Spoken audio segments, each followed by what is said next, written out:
Hello everyone and welcome to the first Death by Variance constructed review. So I'm gonna do a constructed review for Kaldheim in preparation for the early access streamer event of which I'm going to take part.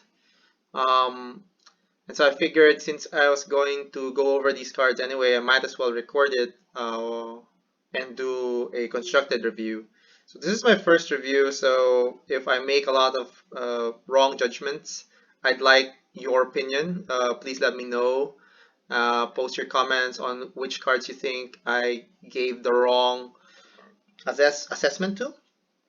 And yeah, reading those comments will help me develop my ability to assess these cards. Okay, so I'm gonna have a simple grading system for assessing these cards. It's going to be a 4-point system. It's going to be A, B, C, and F.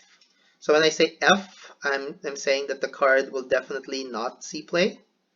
Definitely not see play. Uh, when I say C, that means that I think that the card might see play. So I'm still iffy about it, but I think that it might see play. When I say see play, I mean see play in competitive events. Like you'll see it often in the ladder, you'll see it in Magic Online leagues, you'll see it in Mythic championships. That's what I mean when I think that the card will see play. So when I say see, it means that I think that the card might see play. There's a chance that the card might see play, but it's not 100%. When I say B, I mean that the card will see play. So I'm almost 100% that the card will definitely be in some good decks that you're going to face. And then when I say A, that means that I believe that the card is broken and is ban worthy. So that's what I mean when I see A. So obviously, if you apply this to the current card pool, A would be Omnath, uh, A would be Uro. So we know that those cards um, have have been banned. And by the way, I'm only doing this for standard and maybe to an extent for historic, but mostly for standard. Uh, because I'm not 100% about, I mean, I don't know 100% of the meta in historic, but I like to think that I do know a lot of the meta when it comes to standard. Okay, all right. So when, like I said, when I say A, that would be Omnath, which we saw was broken. Although I wouldn't have rated Omnath as an A, honestly speaking. But of course, I would be wrong in that. A B would be something like Hydroid Crassus. Like when you see the card, definitely it's going to see play. It's not ban worthy, but it's going to see play, and it did see a lot of play. It continues to see play in historic. C C would be something like what would C be? Hmm, let me think. I guess like in terms of C, I would say I guess maybe perhaps innkeeper. Like when I first saw innkeeper, um, I would think maybe it's going to see play. It depends on how good adventure is. Adventure turned out to be awesome, and so it saw play. And then also, yeah, so also, what else? Thassa, the Thassa from Theros, the one that can blink creatures or bring blink creatures at end step. So yeah, so when I see that, I would be like, it's probably, I mean, might see play. I'm not 100% that it will see play, but it did see play, right? So we did see a period of time where those kinds of decks with Thassa in them, or blinking their creatures, were to an extent dominating in the standard meta. And then when I see like an example of an F would be, I don't know, Thousand Year Storm, I guess. If I saw that card and I was asked to rate it, I would say unless there was really something really uh, a really effective combo that involves this card, it's not going to see play. And so I would put my money on it not seeing play at all. And it did see, I guess, fringe play, but never really at a competitive level. All right, so let's begin. So first, so I'm just using mythicspoiler.com here. So I'm not editing these cards one at a time and showing them one at a time. So I'm just going to go through them as they are listed here. Sorry about that. And so first up is Halvar, God of Battle. Let's click Halvar, God of Battle. So we'll see the backside. So this is the God uh, cycle for this set. And this is this is the first God of the cycle. And you see this is a 4 CMC creature, 4/4. So those are good stats. And then creatures you control that are enchanted or equipped have double strike. So you have bonus right there tacked onto that. The beginning of each combat, you may basically switch your on aura or equipment from one creature to a different creature. So if you're looking at Halvar, the 4 CMC 4/4 is already a good start. The bonus on the rules text does let me think that it's going to be it might see play. We know that there's a white deck, and that will be the best home for it, I think. Or yeah, so and we know that that white deck also plays equipment. It plays Maul of the Skyclaves, so maybe it gets changed into something that plays a bit more um, equipment or enchantments. And also in Historic, we do know that there's an enchantment-centric deck. So both of those decks do not have currently a 4-drop or a strong 4-drop. I think the white deck has that angel that you could get more copies of in the sideboard. Uh, and the white deck has been gaining popularity in standard, although I don't know if you can call it tier 1 yet. But yeah, so I think Halvar may have a home in that deck. And so if I'm just looking at the front side of Halvar, I would give it a C as to might seeing play, both because, well, mainly because the home that it's supposed to go to isn't, in my opinion, tier 1 at the moment anyway. So it has to be what makes that deck tier 1. Maybe those stats combined with those bonuses will be able to do that. Of course, you have to evaluate Halvar both on the front side and the back side. If you look at the back side, so it's Sword of the Realms, 2 CMC, legendary artifact. You need to equip it to a creature to get the bonus. The bonus just is a +2/+0 and vigilance. But when the creature dies, you can return it to its owner's hand. Um, I'm not I'm not very high on Sword of the Realms. The effect is nice, but the cost is, in my opinion, bad. You need to spend your second turn casting this, your third turn equipping it, and then maybe gain value. If your opponent's doing nothing, if your opponent's like a control deck, then maybe this is actually very good. But in general, I don't think that you want in an aggressive deck to play this second turn and then to equip it third turn. So I don't think that I'm going to raise the grade of Halvar to a B just by looking at this flip side. So I think it's going to remain as a C. So Halvar might see play in a competitive deck, but I'm not 100% sure of that. All right, next. So the next is Kaldheim's version of Odin, Alrund, God of the Cosmos. Alright, Alrund is a 5 CMC 1/1. Alrund gets +1/+1 for each card in your hand and each portal card you own in exile. Already not liking that. I think that's pretty feeble effect. At the beginning of your end step, choose a card type, then reveal the top 2 cards of your library. Put all cards of the chosen type into your hand. That's pretty good. But you are paying 5 mana for this effect. So I don't think that that's worth 5 mana. I mean, if all you're going to do on turn 5 is to tap out for this. Firstly, you're obviously a control deck, right? So you're blue-white control, and that's already pretty bad.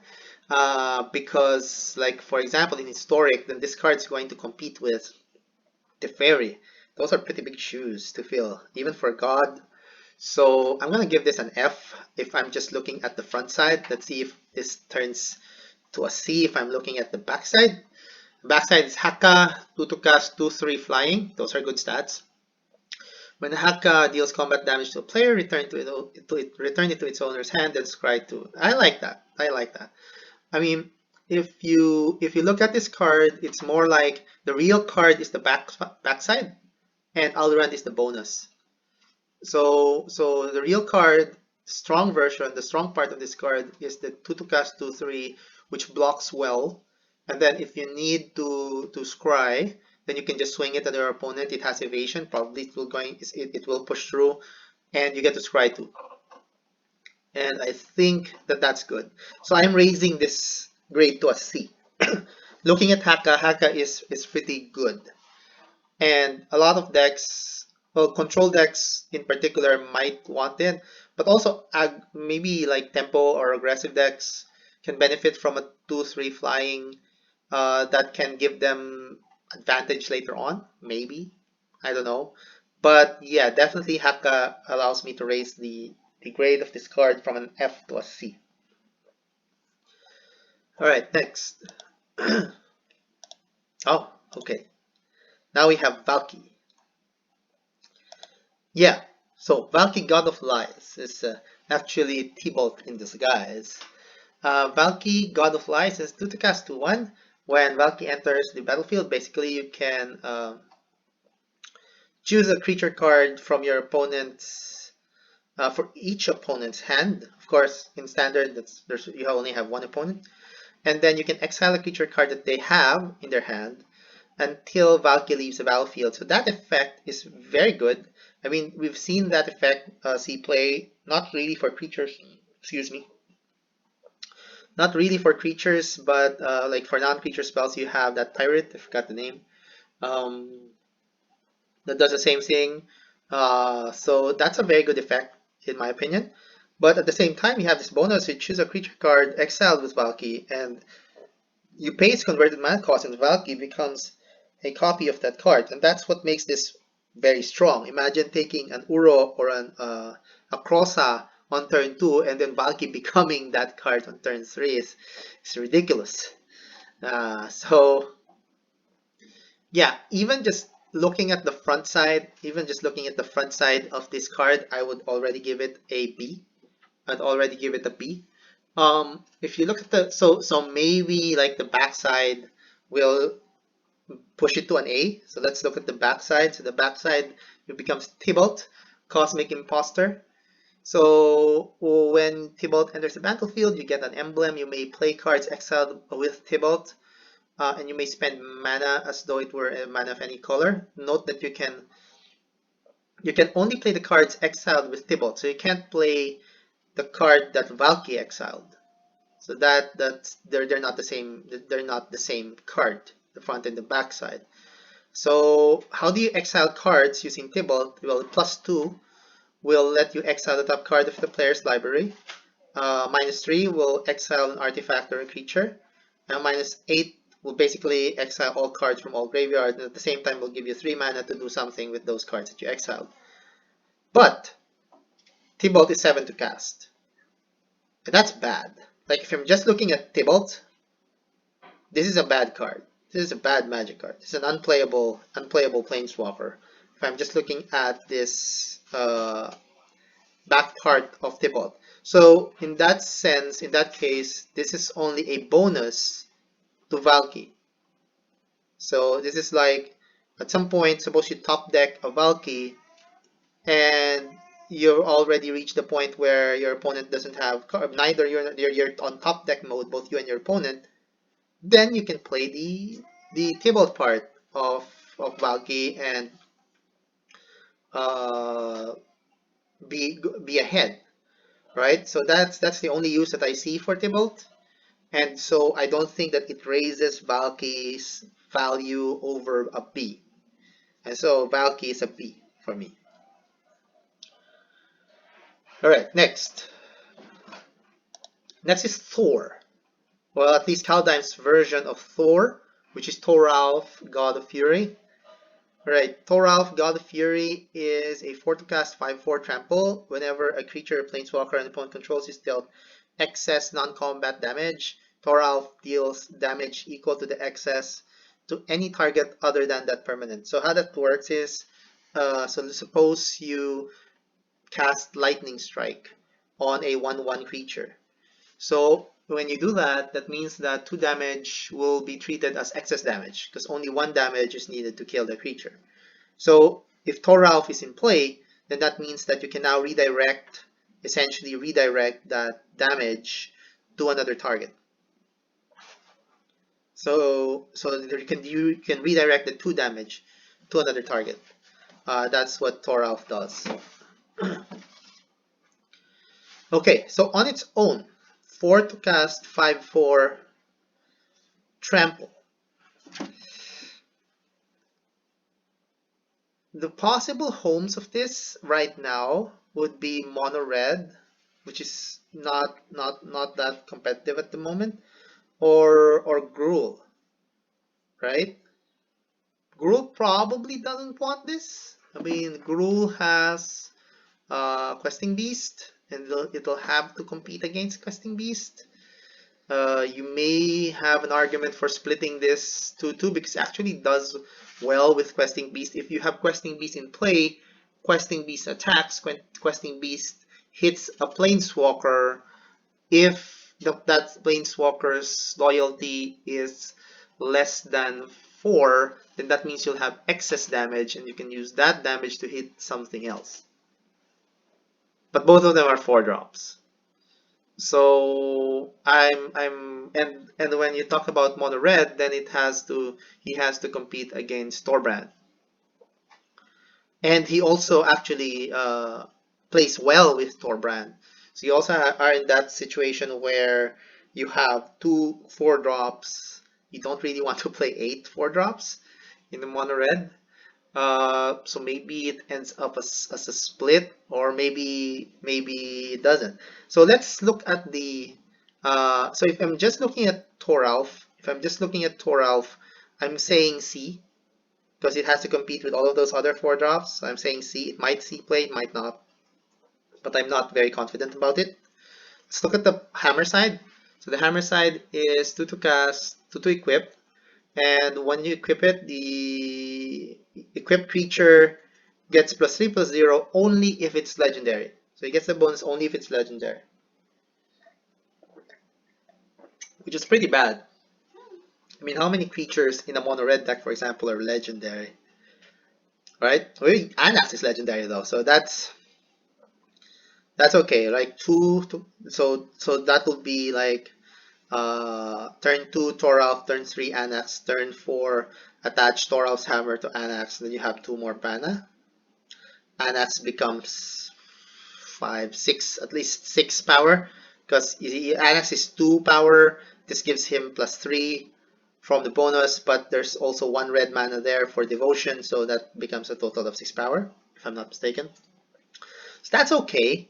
And then you can unattach Thoralf's hammer to deal 3 damage to any target and return Thoralf's hammer to its owner's hand. That's a pretty nice effect. It's mana intensive, but it's a pretty good effect. In mono red, I think like this is a good sideboard card. I think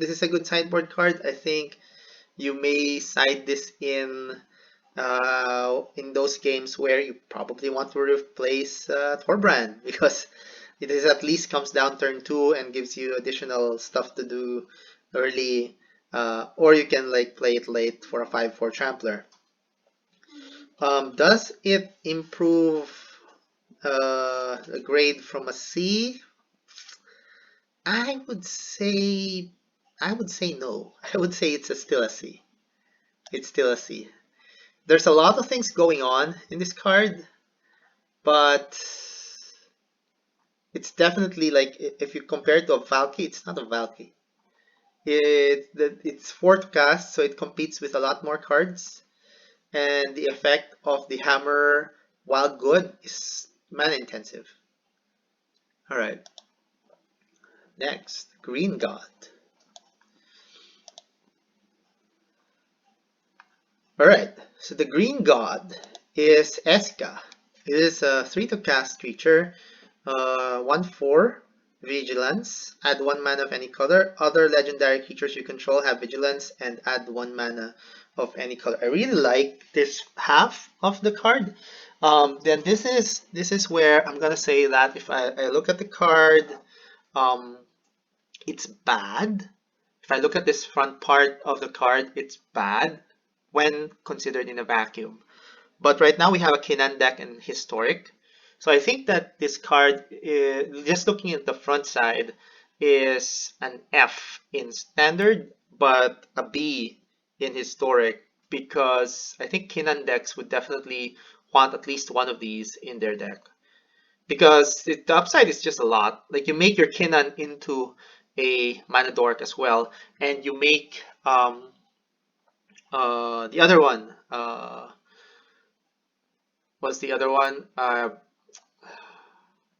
The other legend in the Kinnan deck that's also a creature, Emery. So you make both of those mana dorks, and then Kinnan allows you to double to add an additional mana to the mana they're producing. That's big. That's big. That can lead to a lot of broken turns, and I think that Eska has a home there. Looking at the backside, Prismatic Bridge, that's already a pretty big ask, having a casting cost like that. At the beginning of your upkeep, reveal the cards from the top of the library until you reveal a creature or planeswalker. Put that card onto the battlefield and the rest on the bottom of your library in random order. It's okay. The effect is powerful, but random. I don't see it adding like more value to Eska in standard. So Eska for me in standard remains an F. Uh, on the other hand, for historic, does that make it broken? No, I don't think so. I think it's still a B. So it's still a B in historic, although that might actually add a lot of value because uh, the Kinan deck is already Timur, so it's not a long shot to be able to cast this and to wrap this out. So it's very possible to be able to wrap this out with a Kinan deck. So yeah, I think that this is a pretty good card for historic, not a good card for standard. All right, next. All right, so our next card is not a flip card. So I guess I didn't need to click that. Yeah. So Starnheim Unleashed. So Starnheim Unleashed is the first Foretell card that we're reviewing. It's a 4 to cast sorcery. And so you create a 4/4 white angel warrior with vigilance and flying. If it was not foretold. But if you foretell this, if this was foretold, then you create X of those tokens instead. And the foretell cost is, if you cast it from foretell, then the casting cost is X white. Of course, you need to pay 2 first to foretell this, and then cast it in a later turn. This card is pretty good. This card is pretty good. Note that this is probably one of those cards where that little detail about foretell, where you cannot cast a card that you foretold on the same turn as you foretold it, actually matters. Because let's say you have a ton of mana, and you can actually afford to pay 2 to foretell this, and then cast it for a lot, and you need to do that because you need to have creatures in play, more than one creature in play for that turn. You can't do that. I guess you can't do that on the same turn, and then you'd be in a bind. Yeah, but this is a pretty powerful card. This is a pretty powerful card. You can easily like foretell this early, and then once you're able, if you're able to foretell this card with minimum cost to you in terms of tempo, meaning that if your deck uh, can easily find time to foretell this, then the upside is pretty good. Even like if you pay 3 mana, you get 1 angel. If you pay 5 mana, you get 2. If you pay 7, you get 3. That's pretty good. That's pretty good. I would say that this card is a B. I would say this card's a B. It's not broken, but I think that it will definitely see play just by its power level alone will allow this card to see play. Okay, next. Alrund's Epiphany. So I'm just going to go over this here since it doesn't have a flip side. Wow, 7 to cast. So it's a 7 to cast sorcery. Create 2/1/1 blue bird creature tokens with flying. Take an extra turn after this one. Exile Alrund's Epiphany. And you can get a discount in its casting cost if you foretell it. Right. It's actually good to compare these two cards, Alrund's Epiphany and Starnheim Unleashed. Both of these you want to foretell early and then use at a later turn.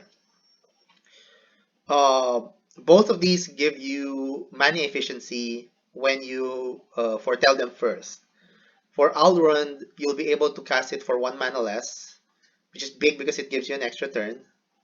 And we know from previous extra turn spells that that card that previously gave extra turns cost 7. So this will cost 6, which is pretty good. Starnheim, on the other hand, will allow you to get more value by creating more tokens. What's the difference? I guess if you think of Alrund's Epiphany, the value you're going to get later is actually not so bad as well, right? It's not so bad as well. You'll be able to get another turn. Plus you get to create 2/1/1 bird creature tokens. Which is, I mean, of course, those bird creature tokens are just a bonus, but they at least will allow you to have, I don't know, blockers for the next turn.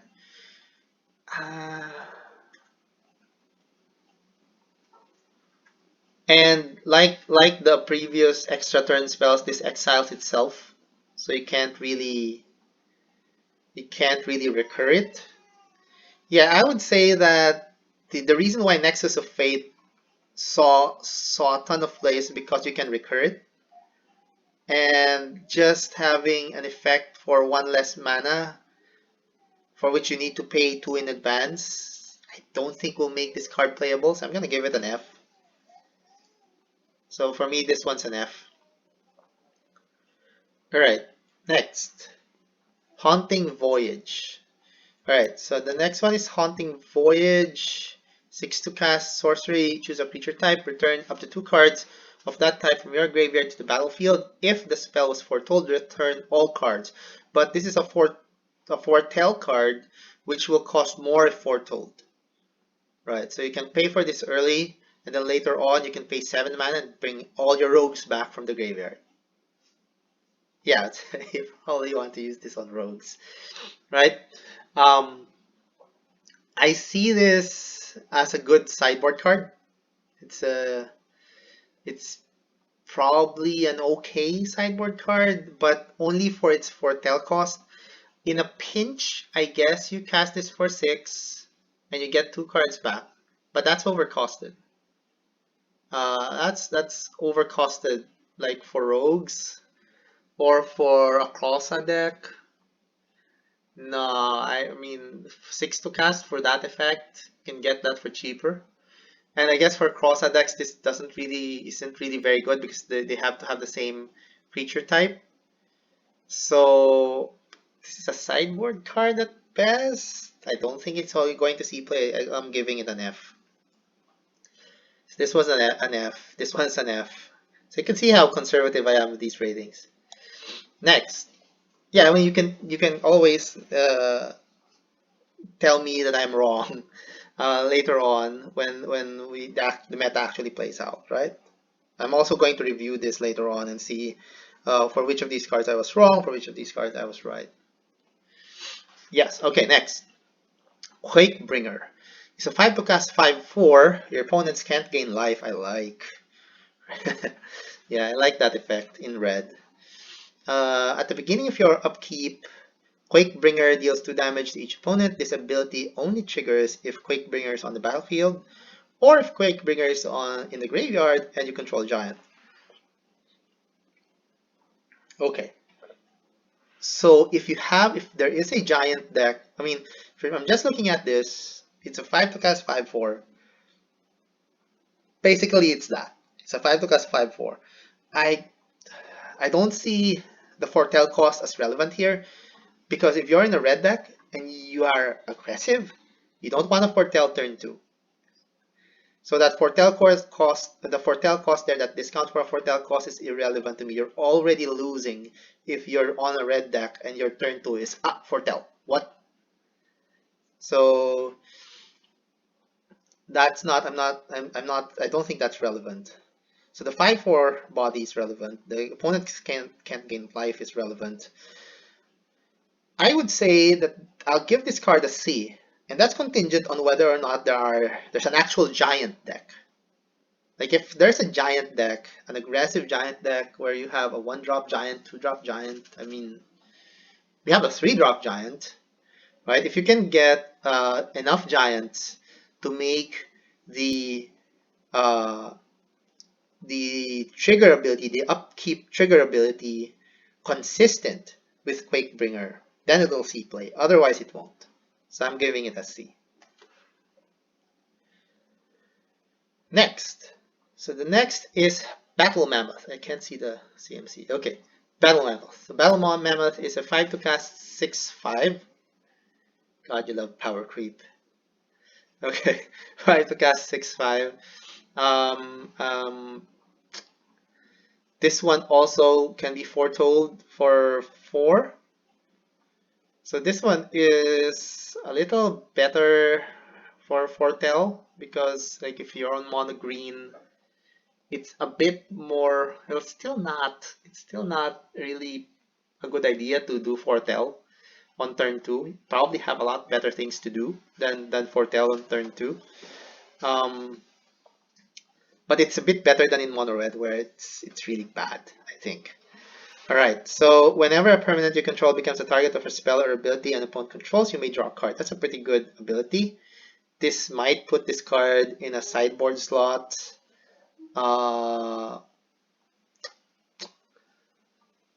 Like, I'm gonna give it a C. I'm gonna give it a C. The 5 to cast, the 5 casting cost competes with PVN, right? PVN. And I think that pound for pound, PVN is the better card. If you compared it to that, can compare it to that, and like you don't actually run five drops anyway, so there are very limited slots for a 5-drop. In historic, it's even more difficult because then this is competing with Nissa. You probably want to run 4 Nissa before you even think of running this. So like in historic, this is probably an F. But for standard, yeah, maybe a C. Just because there's no Nissa who wins the games in standard anymore.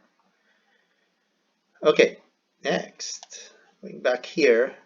Resplendent Marshal. Resplendent Marshal is a flying 3/3 for 3. When it enters the battlefield or dies, you may exile another creature card from your graveyard. When you do, put a +1/+1 counter on each creature you control other than Resplendent Marshal that shares a creature type. Alright, yeah, this is pretty good. This is pretty good. We know that there's a white deck, right? We know there's a white deck. You play this turn 3. Oh, you may exile another creature card in the grave. There's a requirement. In that case, this becomes less good. So you only get the value if your 1-drop dies or your 2-drop dies, which means you only put the +1/+1 counter on your 1-drop. But you get to do it again later if this dies.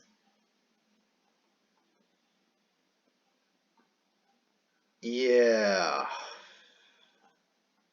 I don't think so. Um,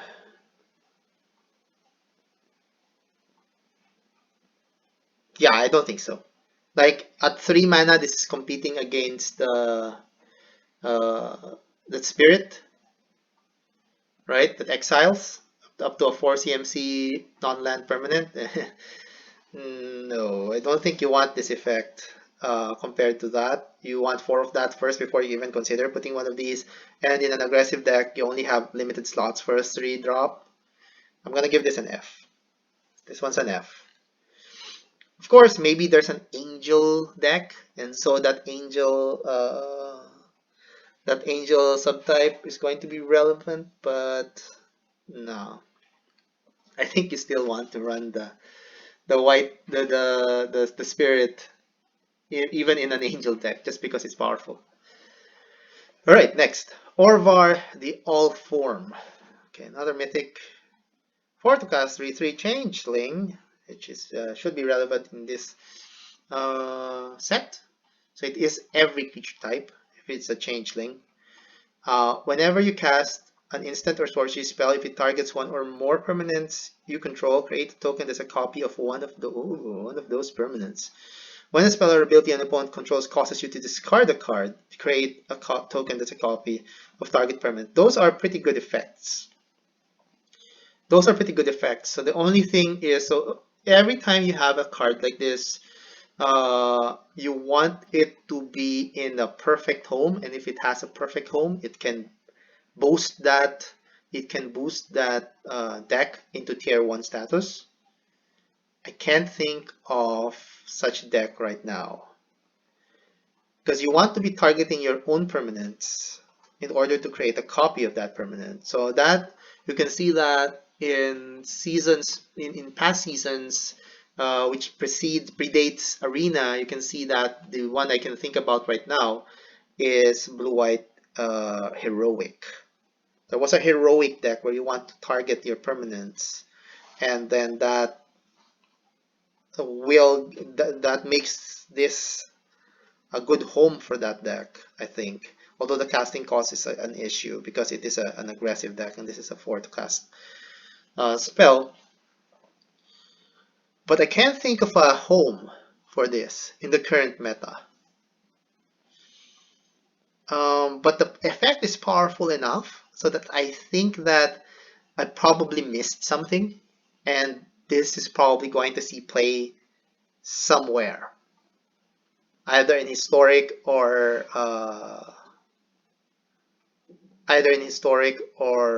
standard. So I'm gonna give it a C. I'm gonna give it a C, just because I'm pretty sure I don't have enough breadth of knowledge to examine all possible ways that this can be used, and the effect is just so powerful. Next, Burning Rune Demon. Okay. Alright, so Burning Rune Demon is a 6 to cast 6/6. Flying. When Burning Rune Demon enters the battlefield, you may search your library for exactly 2 cards not named Burning Rune Demon that have different names, alright? If you do, reveal those cards. An opponent chooses one of them. Put the chosen card into your hand and the other into your graveyard. Shuffle your library. Similar to Ovar, the All Form, this is a pretty powerful effect tacked onto a pretty high casting cost creature. So, like on its own, you get to demonic tutor 2 things, but your opponent will discard one of them. But there may be decks where that doesn't even matter. Like you can choose 2 things that even when discarded can be useful. But for standard, I would think that this does not have a home. Yeah, I think this doesn't have a home in standard. Even if I say Rakdos, Rakdos is going to get a very good upgrade this time because it's going to get better lands. But I don't think it wants a 6-drop. Certainly not this. Like, you can just go 4 bulky and then just have a 7-drop rather than put one of these in your deck. Yeah, I'm gonna give this an F. I think it's an F. The effect's powerful, but I don't think it has a home in either historic or standard. I may be wrong in historic. Maybe in historic I would give this a C. But in standard right now, I think that, yeah, I think this is an F. Next.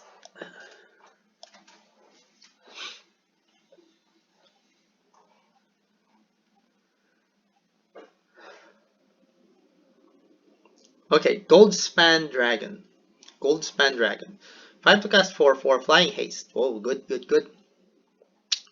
That is Thundermaw or other playable Hellkite territory, right? Also, we have a dragon right now in historic that also fits this bill, Glorybringer territory, right? So it has to be a comparison between this and Glorybringer, I guess, in historic, which is the only other card of its similar to it in historic, which it's not seeing play.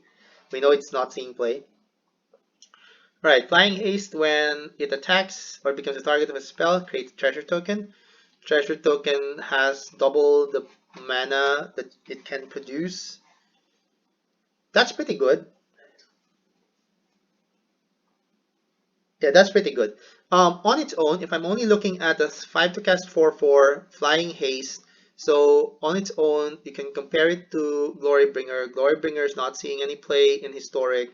It's unlikely that just by that merit this is going to see play, and so that will be an F in historic. But you can create treasure tokens when it attacks, and you automatically, well, you get 1 treasure token the turn it comes to play because it attacks that turn, right? And then the treasure token will produce 2 mana, which you may be able to do something with if you are again in a Kinnan deck, I guess. uh, but I think that's a bit of a stretch. I would say in historic, I would give this a C, contingent on whether you can do something broken with the treasures. But otherwise, I don't see this. Like, I'd play Glorybringer in an aggressive red deck before I play this. In standard, the place where this can have a home is Gruul, which can make use of the mana. I mean, you can see playing this turn 5, swinging with it, creating a treasure token, tapping the treasure token for 2 mana. Can you cast? Can you cast? No, you can't cast. Oh, you can cast, for example, Embercleave. Right? If you have more mana, you can swing with this. It will create a treasure token. You sacrifice treasure token for 2 red, and then hopefully you have other creatures swinging to reduce the cost. Then you Embercleave. That's possible. So it might be like based on the power level on its own. It's not a 6-drop. It's a 5-drop. Maybe it may see play. I'm gonna give this a C in standard. Next. Alright. Tivarkel is a planeswalker. 4 to cast, 3 loyalty. Elves you control have tap, add 1 black. Okay, that's good. Then the abilities are +1, put a +1/+1 counter on up to 1 target elf. Untap it. It gains death touch until end of turn. That's good. Note that that means that when you cast Tivarkel, it actually costs net of 3 mana, depending on which elf you untap. Let me get some coffee.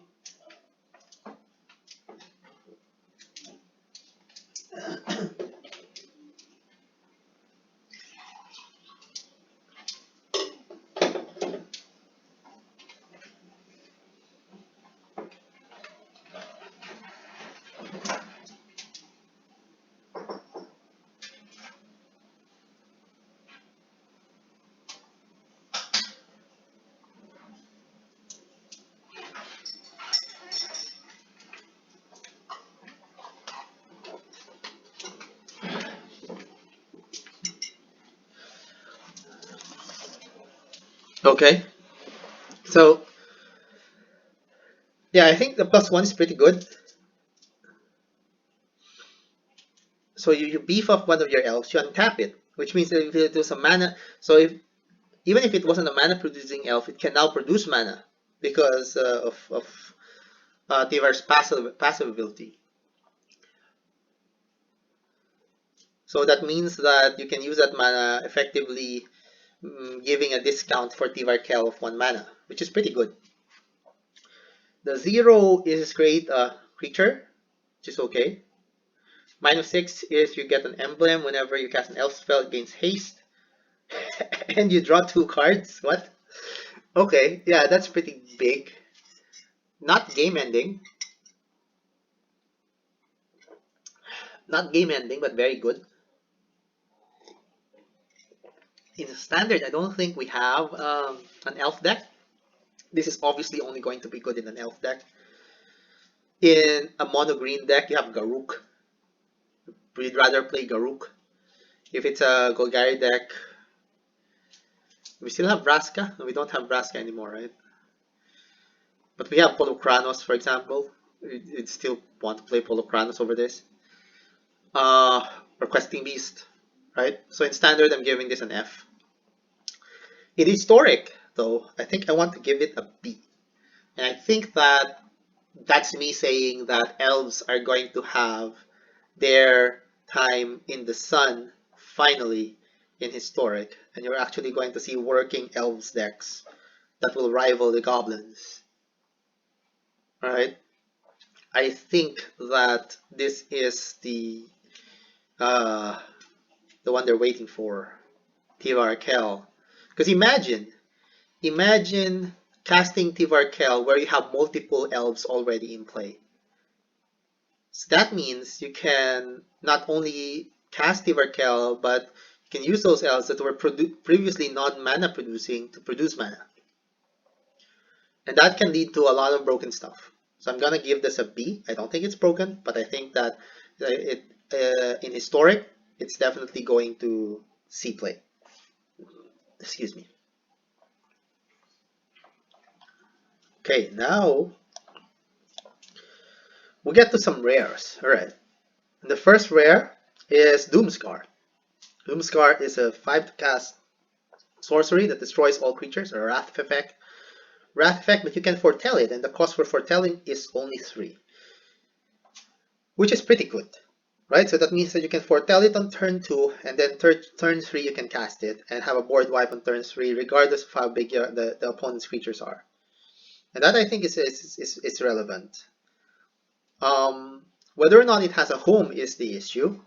So basically, we don't have a blue-white control, or we don't have a white control deck in standard yet, but if we do, then it might want to play this card over Shatter the Skies. It might want to play this card over the Shatter the Skies because it can afford to tap out on turn 2. Right? And even if it draws this late, if it has 5 mana, which is probably has later in the game, it can just hard cast this without doing foretell, and you'll get the same effect. But we don't have a control deck in standard. So I'm going to give this a C, contingent on whether that control deck actually appears. In historic, we do have a control deck, so it becomes a matter of whether this is better than Wrath of God. I don't think so. Um, and the historic control deck does stuff on turn 2. So it's going to be very difficult to foretell this on turn 2. But if we can change the deck in historic to become a blue-white foretell deck, if you can get more value out of having more foretell cards in the deck, then this might see play. So I'm also giving it a C in historic. So C in both standard and historic. Next, Icebreaker Kraken. So this is a 12 to cast 8/8. It costs 1 less to cast for each snow land you control. Alright. And when it enters the battlefield, artifacts and creatures target opponent controls don't untap during the next player's untap step. Okay, so return, then it has, so it can pin your opponent's creatures and artifacts, but take note that if they weren't tapped, then it just prevents them, it does nothing actually. If they weren't tapped in the first place, this does nothing because the next turn they can attack and then the next turn the effect would be gone. However, you can return 3 snowlands you control to their owner's hand in order to return this to its owner's hand. So you can have a recurring effect at the cost of returning 3 of your lands. I don't, I mean, this is the type of card that if you can abuse it, it can be pretty good. But I don't see how you can abuse it in standard or historic. I mean, if you're ramping in, like, you're using Temur ramp, uh, I guess you can cast on turn 6, but then if you're using this in Temur ramp, you'll have difficulty having a lot of snowlands. Yeah, I don't see how this is going to work, so I'm gonna give it an F. If people can point out how, I guess. But right now, just looking at this card, I don't see how it's going to work in historic or in standard. In order to get the discount, you need to have snowlands, and you need to have a lot of snowlands, so I guess you want to be mono blue. But there's no such deck in uh, in historic. I mean, there's definitely no such deck in standard. In historic, we do have mono blue tempo. I don't think, yeah, I don't think it could use this. Might be wrong, but I'm giving it an F. Next, Eradicator Valkyrie. It's a 4 to cast, 4/3. This is a mythic, a flying lifelink hexproof from Planeswalkers. Those are a lot of, those are like questing beast number of, no, not questing beast number of ability, is it? Questing beast has haste, has vigilance, has death touch. Right, and then an extra. Yeah, so this is like questing beast. In that regard, I mean, because it has an extra ability as well, which is boast. No, questioning beast is another one where it can't damage can't be prevented, right? So then questioning beast is still has more abilities, right? So boast, sacrifice a creature. Each opponent sacrifices a creature or planeswalker. Pretty good ability. Um, Lifelink is good. Hexproof from planeswalkers is good. All those abilities are good. The casting cost is 4. So yeah, I think that's not so bad. Like in standard, it could have a home in Rakdos. Uh, Definitely Rakdos I think will be more relevant this season. I think it is getting a lot of upgrades. Although Rogues is also getting upgrades. Um, the boast ability is also relevant, especially if you can generate tokens. This is an overall powerful card. The only question is if it can compete for the spot in the shells where it's relevant. In historic, the relevant shell, of course, is uh, Rakdos Sacrifice, with which it's competing against Chandra, and I would say probably I would still go with Chandra if it was Chandra or this, just because Chandra has something to do the turn it comes into play. But there may be other decks that can benefit from this. Yeah, so I think I'm gonna give this card a C. I think that, well, I mean, power level alone, it's a C, uh, which means it's a powerful card, but I don't know if it can compete with the other 4 drops in the format for it to be a very good, for it to actually see play. So I'm giving it a C. Next, Thibaut's Trickery. That's a mouthful. I mean, the text for this is a mouthful. 2 to cast instant counter target spell in red. What? Alright, so you can counter spell. Choose 1, 2, or 3 at random. Its control mills the spell's controller mills that many cards. Then exiles, so they mill those 1, 2, or 3 cards. Then exiles cards from the top of their library until they exile a non-land card with a different name than that spell. They may cast that card without paying its mana cost. Then they put the exiled cards on the bottom of the library in any order. So 2 ways to examine this card is as an actual card that you would want to use on a red deck, an aggressive red deck, and you want to use it on your opponent's spells, or as a card that you want to use in your own for your own spell. So in that regard, let's talk about using this in an actual aggressive red deck. And I think that there's enough argument to run this, definitely a sideboard card in those decks, but there's enough reason to run this in a sideboard. I mean, if you get to counter their Wrath of God, and then they mill the exile card, the exile cards, and they reveal and absorb, and then you're right, it pretty much became a counter spell, right? You countered their wrath, right? Countered their wrath of God with this, and then they revealed a counter spell, but the counter spell can't counter this anymore because the effect is resolved, and so the counter spell just goes away, right? So that means that you turn it into a counter spell. I mean, you turn Tybalt's Trickery into an actual counter spell without any downside, which is amazing. Let's say they revealed Teferi, right? They already used their Wrath, their mana for Wrath. They revealed Teferi. Alright, Teferi gets 2+, they get to untap, but they didn't get the Wrath. So on your turn, you get to attack Teferi.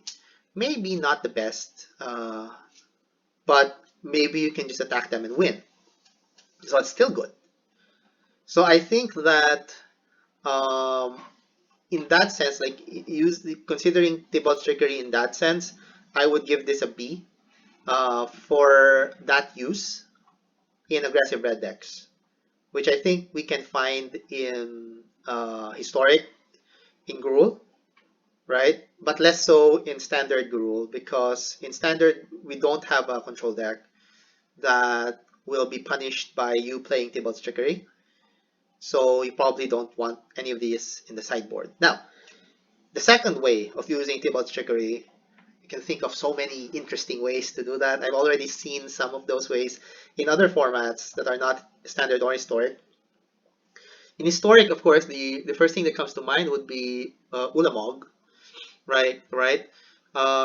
If you can counter your own spell and then reveal cards from your library until you reveal Ulamog, and then you can cast Ulamog without paying its mana cost, then that would be game winning, I guess. But I don't know how you can do that consistently. So I can't really, like, if you have an idea, let me know so that I'll be able to use it in the early access event. Okay, so that's my thing for tips. So for Tybalt's Trickery, I'm saying it's a B for Historic. Red decks would want this in their sideboard. But it's an F for Standard. Next, Vorinclex, Monstrous Raider. It's another mythic. 6 to cast, Trample Haste, very good. 6/6, very good. If you would put one or more counters on a permanent or player, put twice as many of those counters on that permanent or player. Alright, so doubling season. If an opponent would put one or more counters on a permanent or player, then half that many counters. So the text on Vorinclex is relevant only if you're playing with counters, right? If you're heavy with permanent cards that put counters like the Planeswalkers and I guess +1/+1 counters, stuff like that. we have that in historic, I guess, and we do to some extent have that in standard, but I don't think in either case that that's very competitive to date. So I don't see it. I may be missing something with Vorinclex, but to me this is just a 6 to cast 6/6 trample haste, which is okay. But for example, if you're running mono green, would you replace one of your trolls with this? No, right? Would you replace your Kogla with this? Your Kogla fights. This is trample haste. Guess maybe you would want to replace one of your Koglas with a Vorinclex. But I don't see the upside. You do have +1/+1 counters, right? You do have +1/+1 counters. But those usually come early and not late. Right? You cast your Yorvo, for example, early. You don't cast that late. So yeah, I would say that yeah, I'm giving this guy an F. Sorry about that. I think it's an F. I don't think that it's, at least in standard, it's an F. I don't think it competes well against what is already in standard. So F. In historic, I don't know. Maybe there's a way to abuse the text in historic, but I don't see it as well. So it's still an F. Next. All right. So these are the rare gods. So previously we had the mythic gods. So now these are rare gods of Kaldheim. Alright, so as gods, they also have flip sides. So we're gonna click them.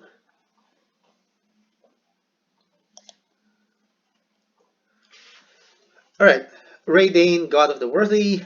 3 to cast 2/3, Flying Vigilance. No lands your opponent's control enter the battlefield tapped. Non-creature spells your opponent's cast with converted mana cost 4 or greater cost 2 more to cast. So that's pretty good.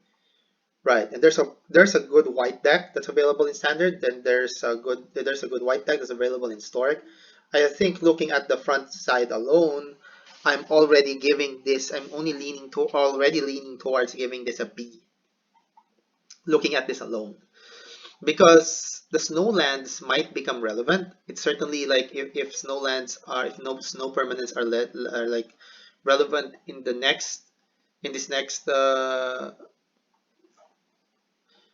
next set, if like there will be decks, tier 1 decks that use snow permanents, snow lands, then suddenly Raydane is going to go up in value in terms of a hate card against those decks that you can main board.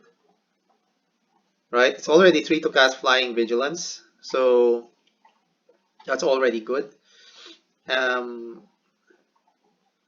But it also taxes your opponents. So at the very least, this will definitely see sideboard play. So I guess even in that sense, I will give it a B. If only like a sideboard card against control decks or snow decks, this is definitely a B. If you're running and definitely I'm thinking that the white decks will gain a bit more popularity because of the availability of this card. Let's look at the backside. Protector Shield, 4 to cast legendary artifact. A source an opponent controls would deal damage to you or permanent you control, prevent 1 of that damage. Oh, I don't like. As a cat player, as a Mayhem Devil player, I don't like reading that.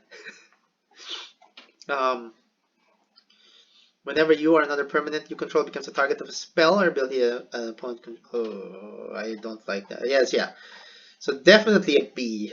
Looking at the backside, which is a bonus, but like in historic can really wreak havoc against some decks like Rakdos Cats. Yeah, this is definitely a B in historic. In standard also like a B because there is a white deck. And you do have like Doom Foretold decks, which can really be hurt by the non-creature spells thing.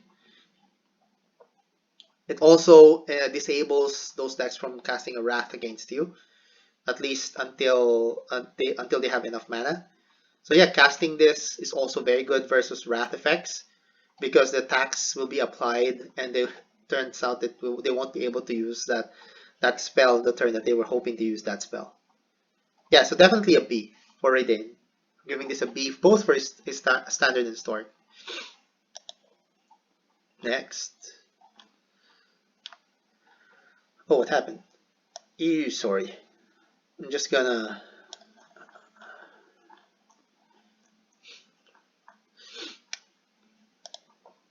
Alright, Cosmina.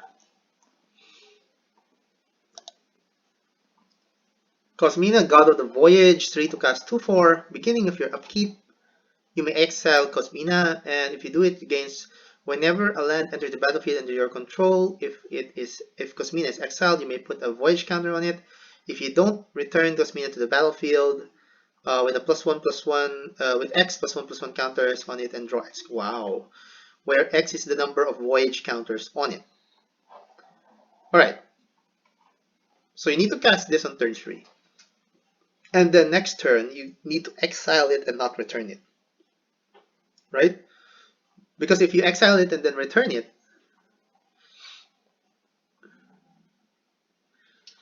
yeah, so you exile it on turn 4, you exile it. And then when you play a land on that turn, you're not supposed to bring it back, you're just supposed to give it a Voyage counter. Right. Oh, yeah. So the way I'm thinking you can play this is in a control deck. You want to play this on turn 3, exile it on turn 4, and then forget about it. Keep playing your lands and just keep putting Voyage counters on it. Just keep sending Cosmina on our Voyage, and at some point you return Cosmina with a bunch of +1/+1 counters and a bunch of cards as a finisher. In both senses of the word, if you draw a lot of cards and you have a very big creature, then you're winning at 2 points of the game. So yeah, I think that's good. Of course, the main issue there is tapping out on turn 3 to cast this. On the other hand, it's a 2/4 creature, so it does have a pretty good blocking ability. It can block well. So I'm thinking, just looking at the front side, I guess it's a C, both for standard and historic. Might C play. Let's look at the back side. Omen Keel, 2 to cast, 3/3. Whenever a vehicle you control deals combat damage to a player, that player exiles that many cards from the top of their library. You may play what? You may play lands, only lands, among those exiled for as long as they remain exiled. This is interesting. This is very interesting. Because the effect is not tied to the card. It's a triggered ability. So when you deal combat damage to a player with this or other vehicles, the lands that you exile can be played even if you lose Omen Keel at some point. And it's a 2 to cast vehicle that is crew 1. Where have we seen that before? Luther Scooter. Of course, that one is flying and not legendary. Yeah, this is pretty good. I would say that this definitely adds to Cosmina's power. And so I'm willing to increase this rating to a B. Right, looking at that, I would say this is a B. This will probably see play. Very likely have a home. The power level when you combine what Cosmina can do and what Omen Keel can do. They synergize with each other, but at the same time, they are separately good. So I'm gonna give this a B. Not broken, but definitely will see play.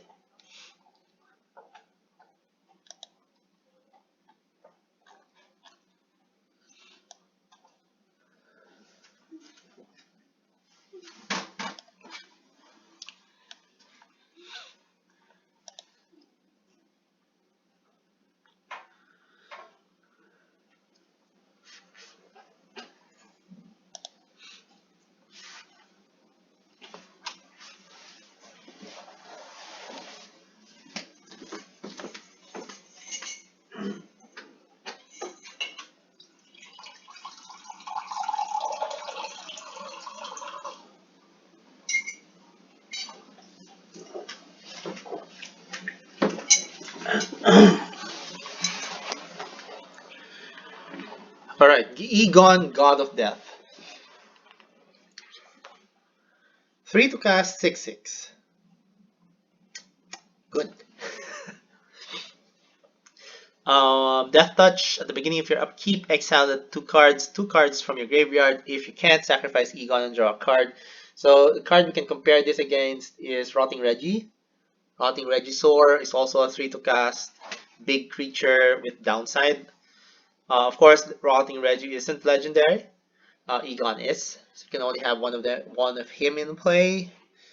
You can exile 2 cards from your graveyard, which is good in Rakdos decks. It also allows you to. It's also good against rogues, right? Because you get to exile because they're going to allow you to feed Egon. At the same time, you can take away those cards and it will weaken the rogue decks as well. So that's pretty good. I think that on its own gives this at least a C. Okay, so other than that, like I think this will find home in Rakdos decks. And even if you lose Egon in your next upkeep, like if you can't or you won't exile creatures from your yard. Oh, you have to. You have to exile. It's not a choice. So you have to exile. Alright, so even if you can't exile, you can still draw a card, which I guess isn't so bad. Plus you have a very big beater. So if you can keep feeding your graveyard, your opponent has to deal with this.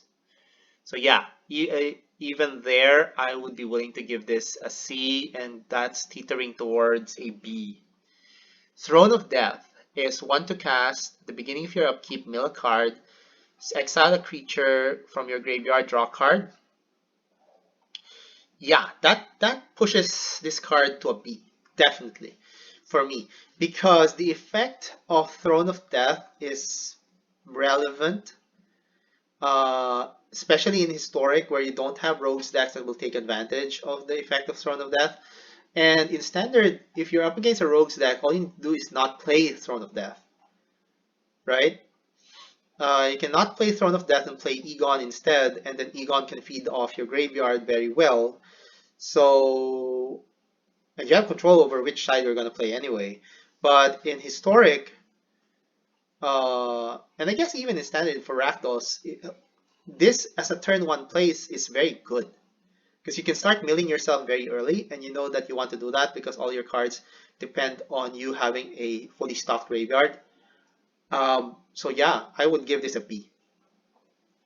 Is it broken? I don't think so. I don't think so. It might be.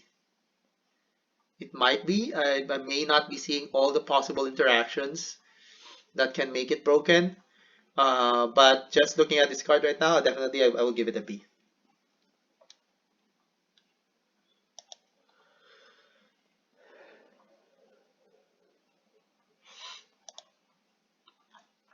All right, Red God.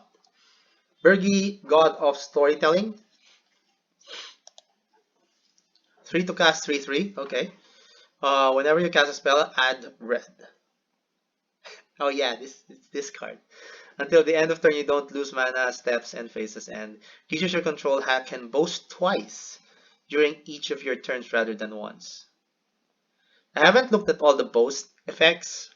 Most of them cost something, right? It's an activated ability, so they cost something. But yeah, this has the smell of brokenness in it. I'm not saying it's broken. Definitely not saying it's broken, but like if a card can be broken, it's the card that can give you mana for every time you cast spells. I mean, in a red deck, in a experimental frenzy deck, you can see that this card can push that deck over the edge, right? Because experimental frenzy allows you to play cards off the top of your library, and if for every card you're playing, you're generating mana, then you can keep playing spells.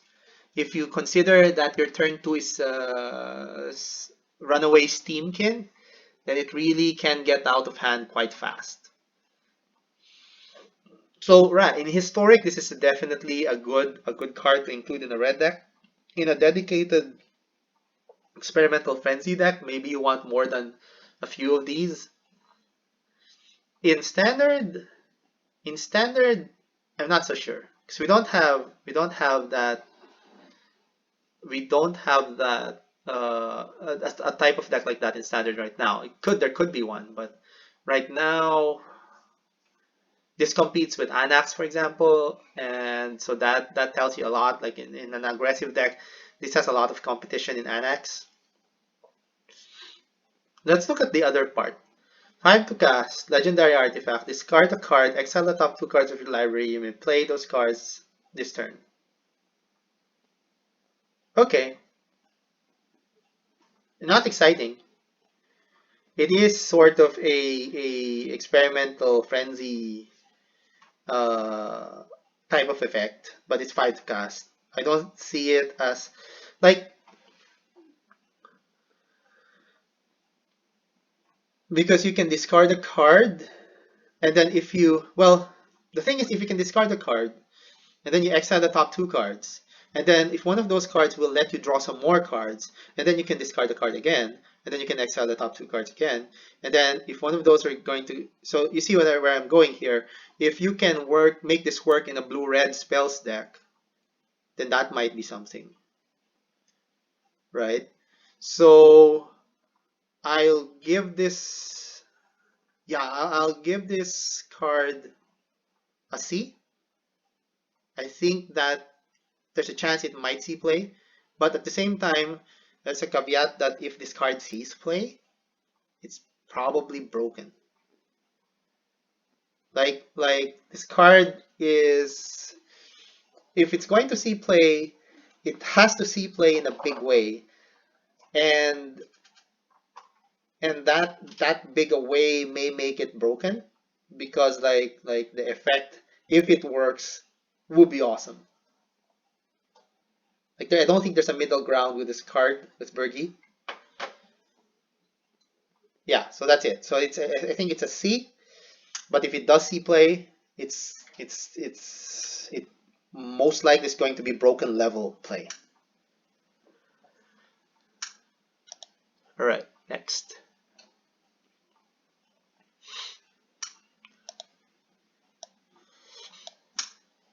All right, Kolvori. Kolvori, God of Kinship, 4 to cast 2/4. As long as you control 3 or more legendary creatures, Kolvori gets +4/+2 and has Vigilance. Look at the top 6 cards of your library. It has to be legendary creatures, not just legendary stuff. Alright. Look at the top 6 cards of your library. You may reveal a legendary creature, card from among them, put it into your hand, put the rest at the bottom of your library in any order. Alright, let's look at the... Yeah, I'm not so excited about that part. I mean, immediately what I'm thinking is, well, Kinnan deck.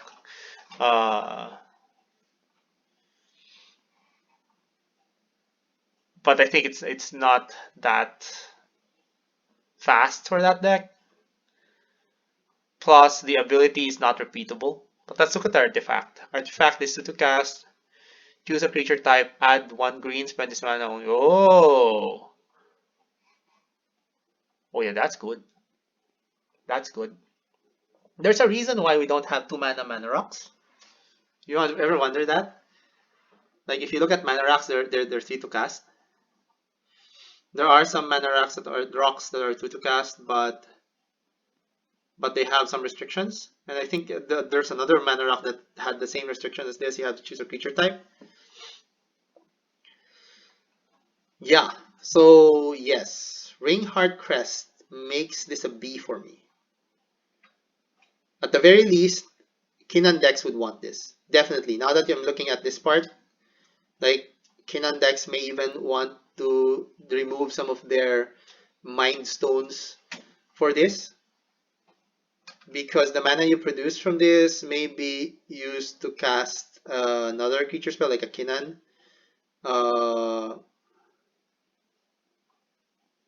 So it depends on what creatures you have in your hand. Or it can cast a legendary creature spell. I mean, which we do have in terms of. Although you can't cast like you can't cast artifacts though, right? Yeah, that might be a deal breaker. But I think I think they may want like at least one of these. Like a one-off of this is not so bad. Like it still ramps you. You can still double the mana if you have Kinan in play. And then you have the option of casting Kolvori, which will allow you to get your missing creature pieces from your library if you activate it. And it blocks well. Yeah. On the other hand, so I think it's a B for me. I think this will definitely see play even as a one-off in a Kinan deck, in the Kinan deck. In standard, mono green wants this, I guess, or do they? Yeah, maybe not so much for standard, although it's still a mana rock. You can still elves will also want this, right? Um, but I don't think there's an elves deck in standard. I don't think we have enough elves. I'm not sure, but I don't think so. So yeah, I think in standard I'll give this an F. Maybe I'm wrong, but I think it's an F for me. All right, where are we now? All right.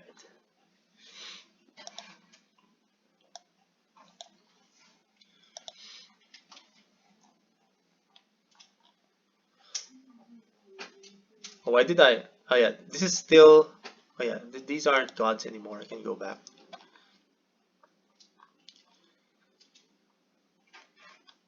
Right. Okay. Sigrid, God Favored. So legendary creature, human warrior, 3 to cast 2/2, flash first strike, protection from god creatures. When Sigrid favored, God Favored enters the battlefield, exile up to 1 target attacking or blocking creature until Sigrid leaves the battlefield. Pretty good effect. A white deck would like this. Being legendary is sort of a drawback, because you don't want too many of these. Although if one of them dies, then you can cast the other one and capture the same thing. But that feed the hunter effect can be difficult, because if the creature has an ETB ability, then that is actually troublesome. I'm going to give that a C. It competes with other creatures. So, but it has upside like first strike and protection from god creatures, and it has flash. So those are nice upsides. But I think that it's a C. And even then, if it sees play, it probably won't see play in multiples. Next, Ascendant Spirit, 1 to cast. If you spend, so this is the level up creature. You can spend 2 snow mana to make it 2/3. Then 3 snow mana to make it 4/4. And then 4 snow mana to give it a curiosity effect. And then it's now a 6/6. That's pretty good. Yeah, I think that's pretty good. Um, yeah, power level wise, I think in historic, this probably replaces some creatures in mono blue tempo, which is still, I would think, a solid tier 1.5 to tier 2 deck. So I'm willing to give this card. Oh yeah, but you need to spend Snowman, which reinforces what I'm saying, that like the snow lands, probably if you have a mono colored deck in historic, you will want to replace those with snow lands, or rather only those decks that are monocolored will be able to actually use Ascendant Spirit and take advantage of the uh, snow ability. Yeah, that is sort of a deal breaker. Yeah, considering that, I would give this a C. In standard,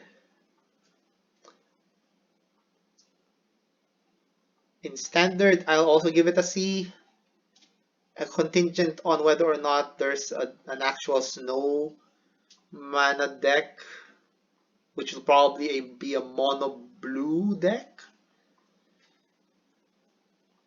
Yeah, but I'm leaning towards an F because I think it's going to be pretty difficult to get this.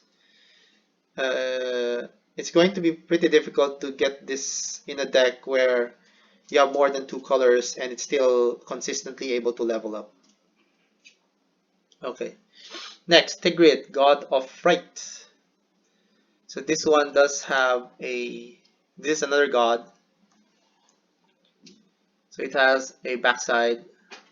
So front side first, 5 to cast for 5, Menace. Whenever an opponent sacrifices a non-token permanent or discards a permanent card, you may put that card from a graveyard onto the battlefield under your control. That is a very powerful effect.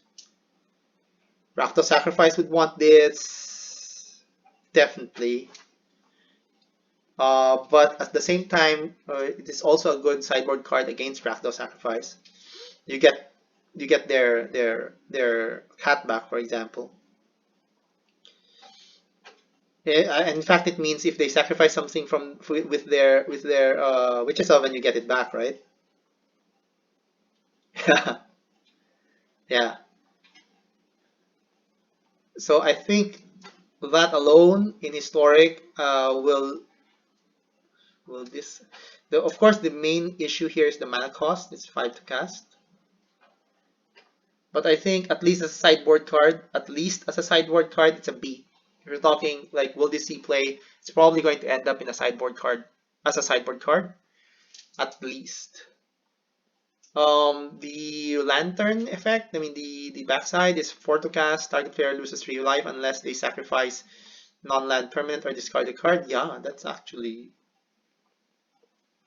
that's not so bad. It's a good control deck sideboard as well. So yeah, I think this is a pretty solid sideboard card and I'm willing to give this a B for historic.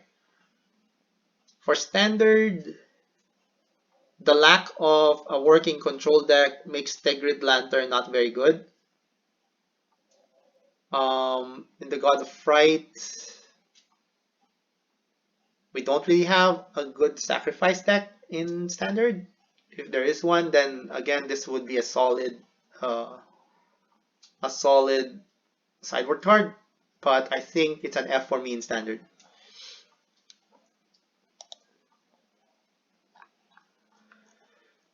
Next.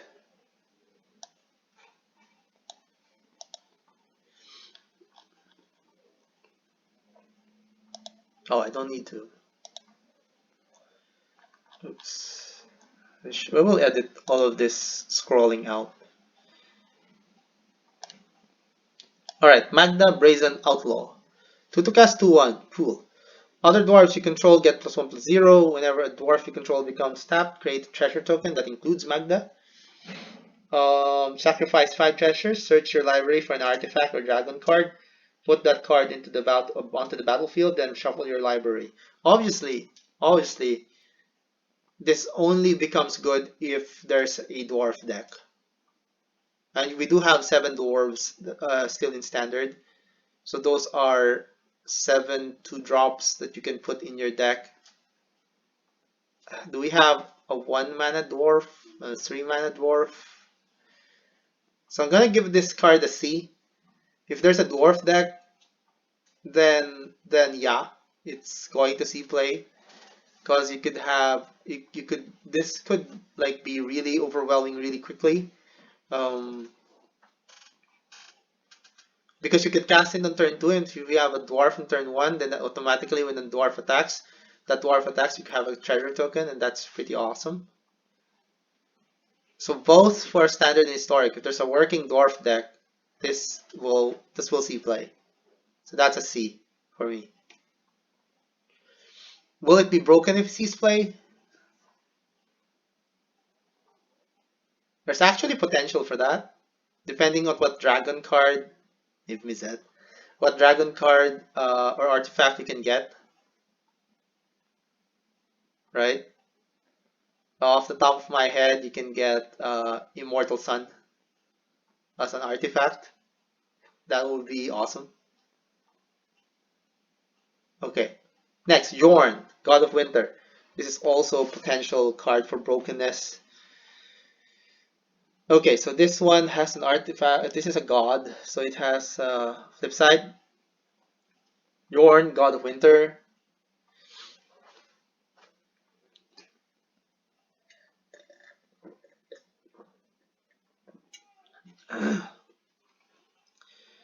Whenever Yorn attacks, untap each no permanent you control. Okay, and again, here we have that issue where if you're playing this, then you do want to be playing lots of snow permanents, all snow permanents actually, to make this really worthwhile. And that gives you a problem if you're playing more than one color. Because then you really won't be able to like make use of shocklands or pathways without affecting how effective Yorn is.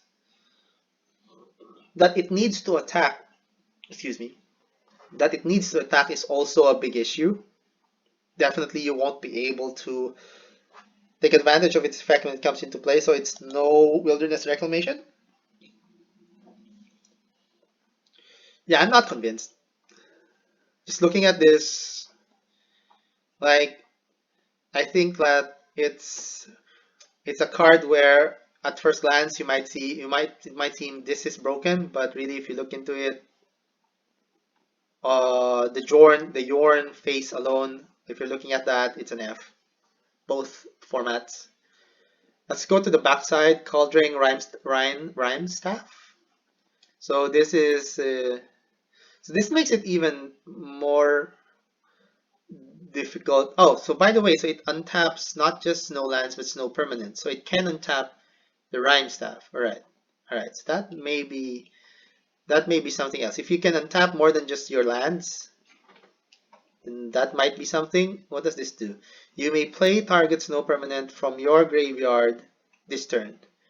If you do, it enters the battlefield tapped. Okay.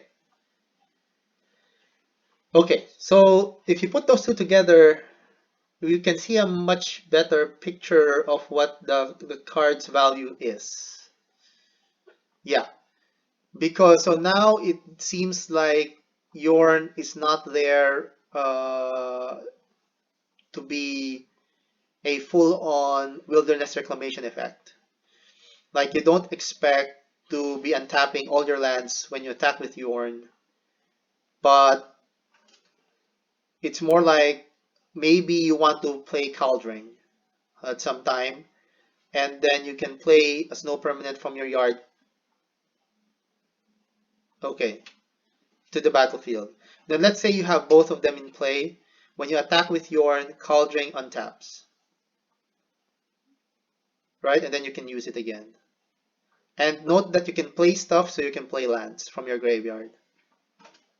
All right, that gives it a bit more value. I'm willing to give this a C. Both, because then you're not really relying on. So this can find home in some mid-range snow permanent deck. Like if there are enough snow permanents that are of note, this may be good, but I'm still iffy about it, so C.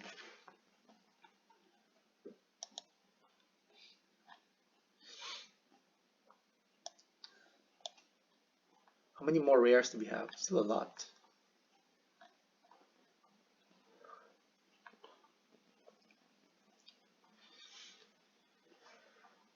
Alright, next. Search for Glory. 3 to cast. Search your library for a snow permanent card, legendary card, or saga card. Reveal it and put it into your hand.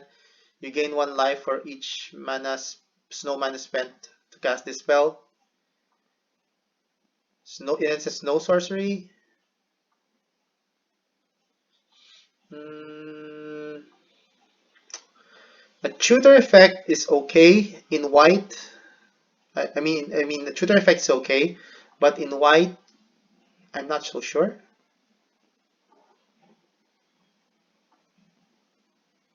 We've seen other tutor effects and they weren't good. I'm gonna give this an F.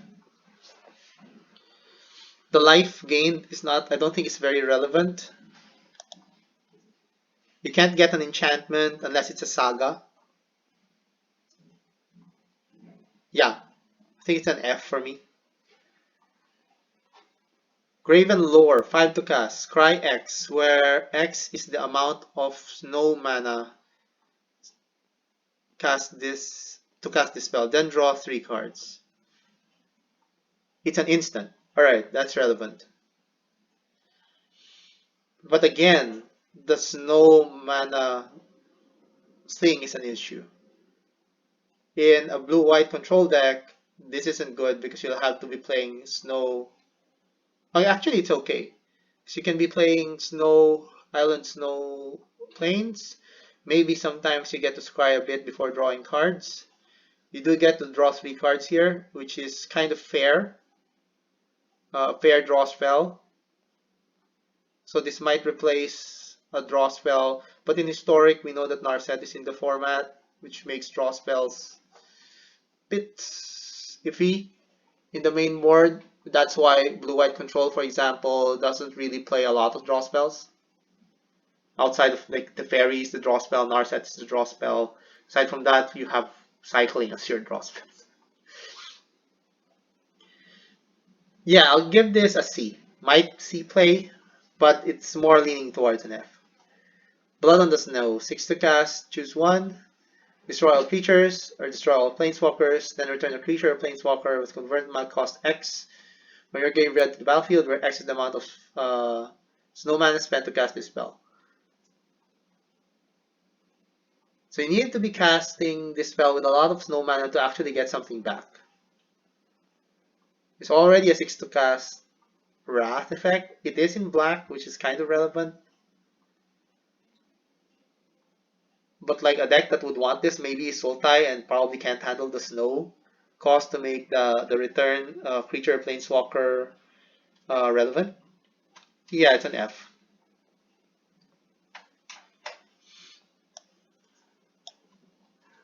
Next, Tundra Fumarole. Tundra Fumarole is a 3 to cast Snow Sorcery. It deals 4 damage to target creature or planeswalker.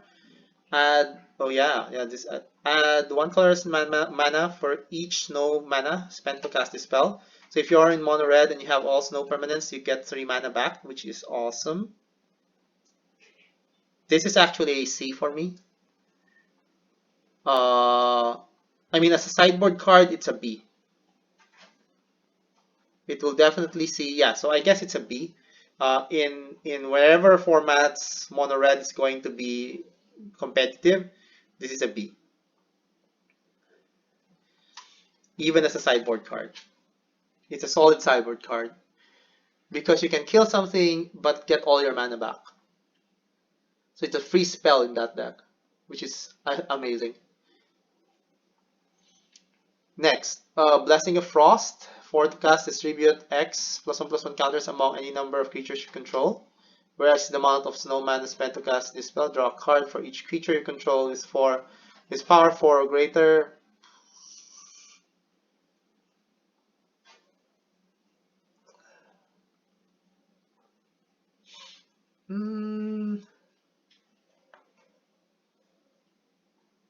I guess like you want to see this in an aggressive green deck.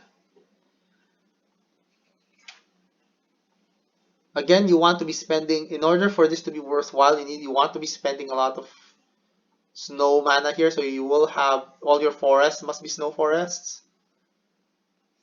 All your lands actually must be snow lands, I think. Maybe this does see play in a mono green elf deck.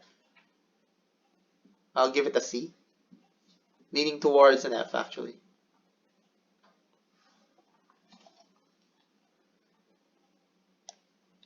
Alright. Rally the ranks, 2 to cast. As Rally the ranks enters the battlefield, choose a creature type. All creatures you control of the chosen creature type get +1/+1. That's good. Basically, a Crusades effect. Only 2 to cast is very good. Remember, we did have this effect back in Ixalan, which costs 3, but gave Vigilance, I think. And this gives the bonus both to all like whether it's a token or non-token. So I'm going to give this a C contingent on whether or not an actual deck that has a consistent enough creature type in white that uses this, because I don't think that's the case for the white deck that we do have. Actually, in that case, I think it's an F. Yeah. So right now, I think it's an F because even the white deck doesn't have a consistent creature type for this to work. Yeah. Cyclone Summoner, 7 to cast. When Cyclone Summoner enters the battlefield, if you cast it from your hand, return all permanents to their owner's hand except for giants, wizards, and lands. But it's 7 to cast 7/7. Do you really want that effect? I think it's an F. Yeah, I think this is an F, right? You need a pretty good discount for this to work. Yeah, it's an F. And if you cheat it out, you don't get the effect. Right, Dream Devourer, 2 to cast, 0/3. Each non-land card in your hand without Foretell has Foretell.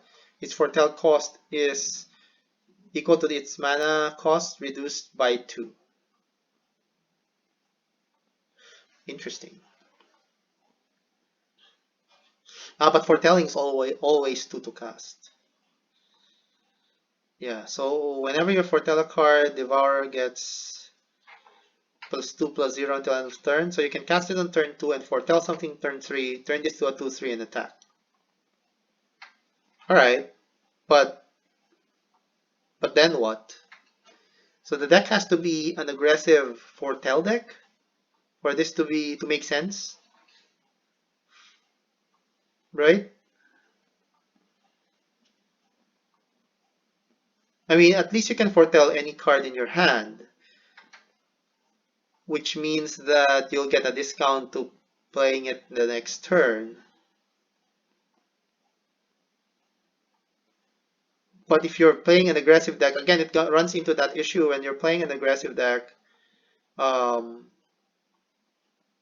Foretelling on turn 3 is probably a bad idea. Just to get a bonus of +2/+0 on this card and swing with it, I don't see that as much of an upside. So it's an F. I think like if you can do something broken with this card, then maybe like, but I don't see it. I don't see it. So it's an F for me. Arnie Broken Bro, 3 to cast 3/3, haste, boast. You may change Arnie's base power to 1 plus the greatest power among other creatures you control until the end of turn. It's probably just going to end up as 3, right? Yeah, you can't have that warrior that is 3/1. So that will make the power 4, right? But again, this competes with Anax. This competes with Anax, and it's arguable because 3/3 for 3 that's haste is big, is good. So you may want to reduce some Anax in your deck in place of this. In a mono red deck, I'm gonna give this a C Because mono red deck isn't so hot right now anyway. So I'll give this a C. Next, Eska's Chariot, 4 to cast 4/4. Okay, it's an equipment, I mean a vehicle. When Eska's Chariot enters the battlefield, create two green cat creature tokens. So that's a lot of value. When you cast this, you actually have 8 power, although 4 of them is a vehicle, is in the vehicle. Whenever Eska's Chariot attacks, create a token that's a copy of target token you control. Oh, so you can make more cats. It's okay, but I mean, so like if you're going to play this in an aggressive deck, won't you want to play Questing Beast instead? There's just so many things that you could use for as a 4-drop that the power level needs to be really very good, very high to compete with those. Of course, you do get essentially 4 power for free, and then later on, no, because you accrue 4 for here as well. So yeah, I'm not seeing it. It's an F.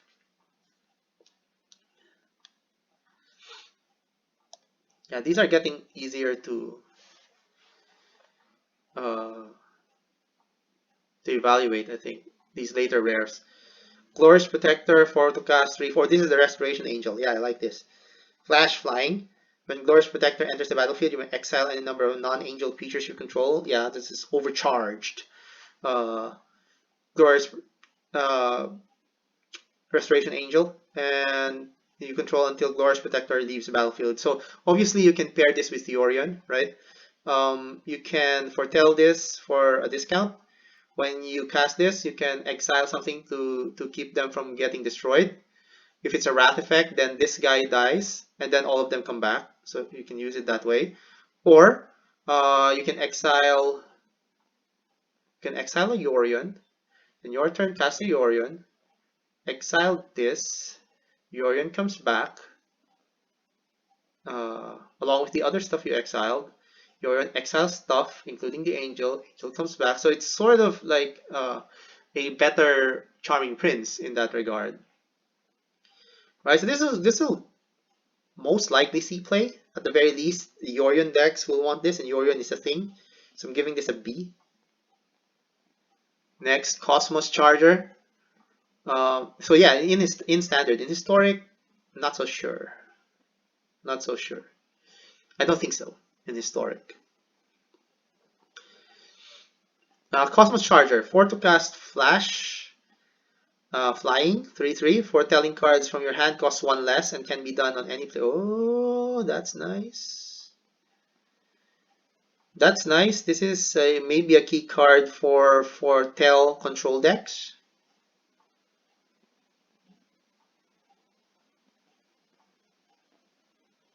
Yeah. Yeah, I'll give this a C.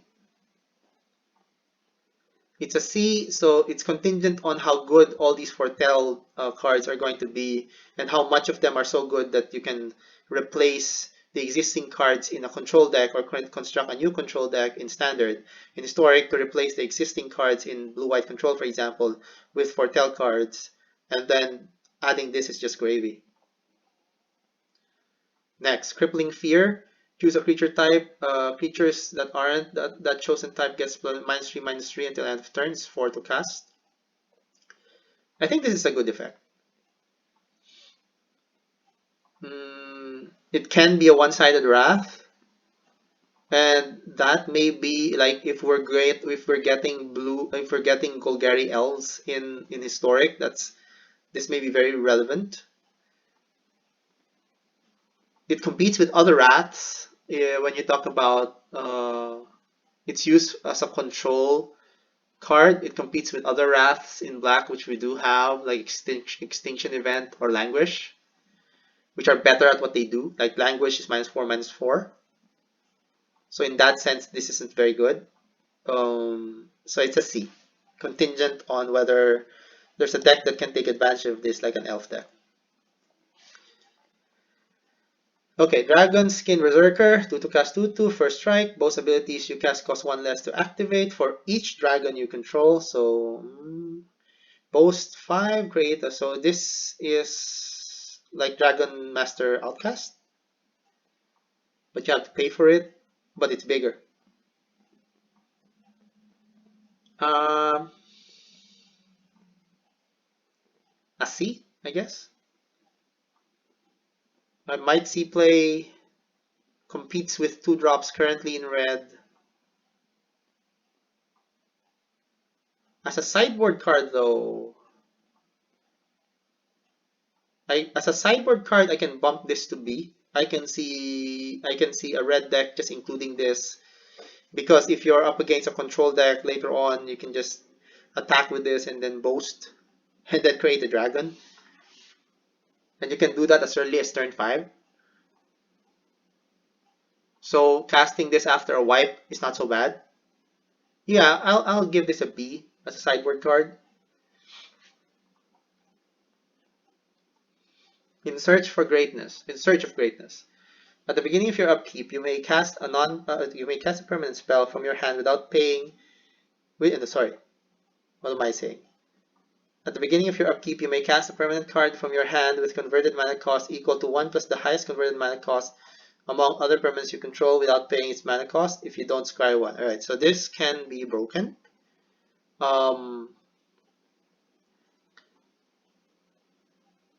Yeah, so this can be, so we were able I was able to talk to someone about this before, and this is broken with this can be broken if you pair it with ley lines, right? Because like if you are able to sneak in a ley line on turn 1 and you cast this on turn 2, the next upkeep you can get something that is 5 CMC on turn 3. So depending on that, on what you can get there, then this can be good. But it does nothing on its own though. Right? On its own, what you can do, like if you just cast this naked, next turn you get a 3 CMC thing. You get to cast a 3 CMC thing. Sorry, you don't get to tutor anything. Sorry, I think I misspoke. You don't get to tutor anything, you just get to cast from your hand. It actually is kind of okay when you consider companions, for example. So that turn 3, you can spend your mana to put the companion in your hand because you got a free spell out of anyway. But at the same time, you're spending 2 mana here on turn 2 to do nothing. So it's a C. It's a C. And similar to the other one, if it does C play, it can C play in a big way. But it's a C. I don't see any immediate, obvious thing that you can do with it other than like even in mono green you have other stuff you may want to do on turn 2, I think. Yeah. Next, Righteous Valkyrie. 3 to cast 2/4 flying. Whenever another angel or cleric enters the battlefield under your control, you gain life equal to the creature's toughness.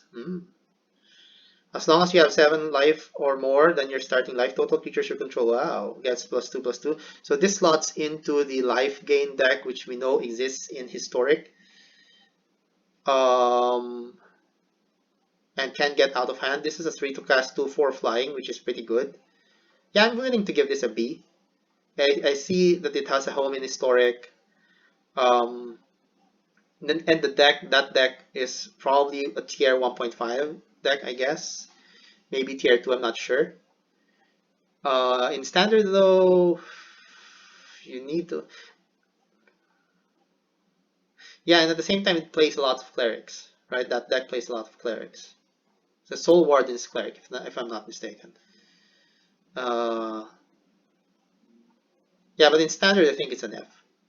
Mystic Reflection, choose target non-legendary creature. The next time one or more of those creatures choose target non-legendary creature. The next time one or more creatures or planeswalkers enter the battlefield this turn, they enter as copies of the chosen creature.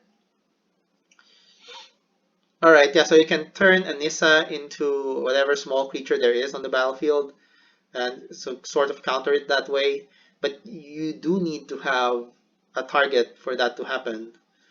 And if you don't have a target, this is just going to sit there in your hand. You can foretell this and cast it for just one, which is good. I think as a defensive spell, it's a bit lacking for me. I think it's as a defensive spell you can do better.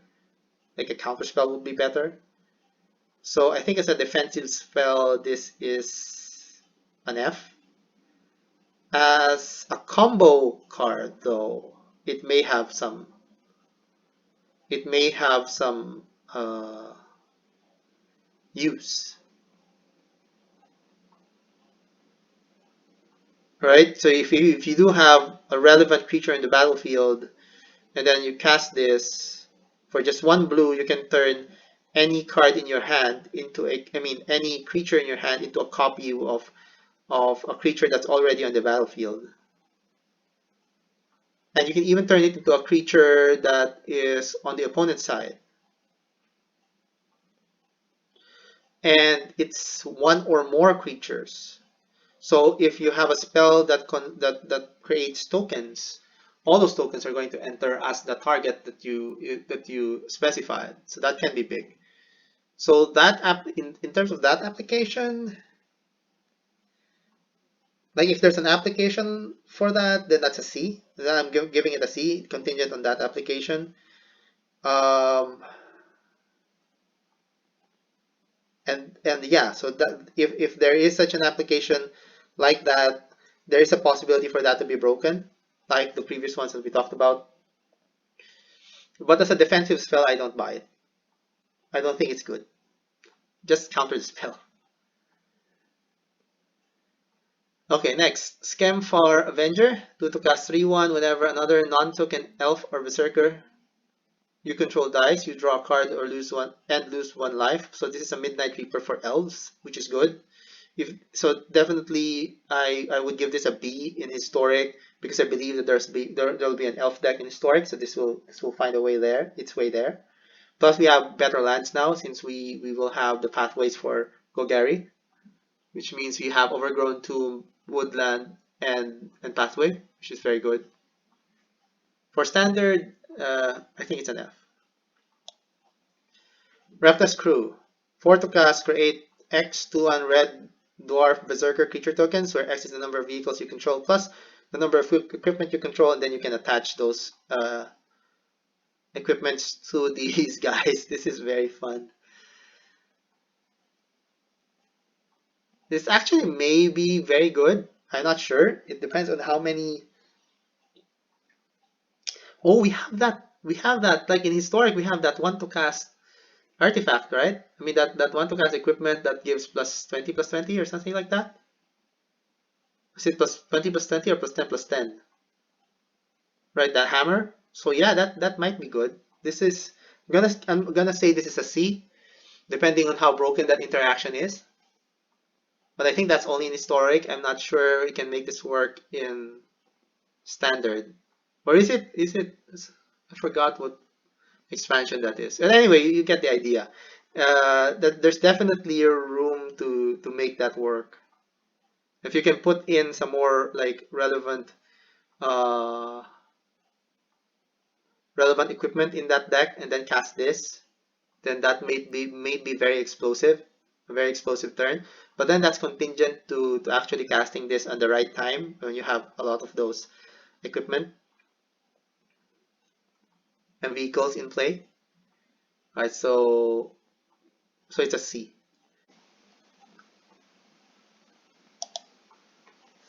Alright, next we have Elvish Warmaster. So it's a 2 to cast, 2/2. Whenever one or more elves enters the battlefield under your control, you could create a 1/1 elf warrior token, creature token. This ability triggers only once each turn. However, you can have it trigger in both your turn and your opponent's turn. So collected company, for example, will allow you to trigger this in both turns. So this probably replaces the elf. Well, this competes with other elves in the elf deck. So for that, I'm gonna give it a C. Like I know if I was certain that this has a home in the elf deck, it would be a B because I do think there will be an elf deck in historic, but but um, I'm not sure that this has a home there because you also have other 2 drops that you may want in your elf deck. So I'm giving it a C.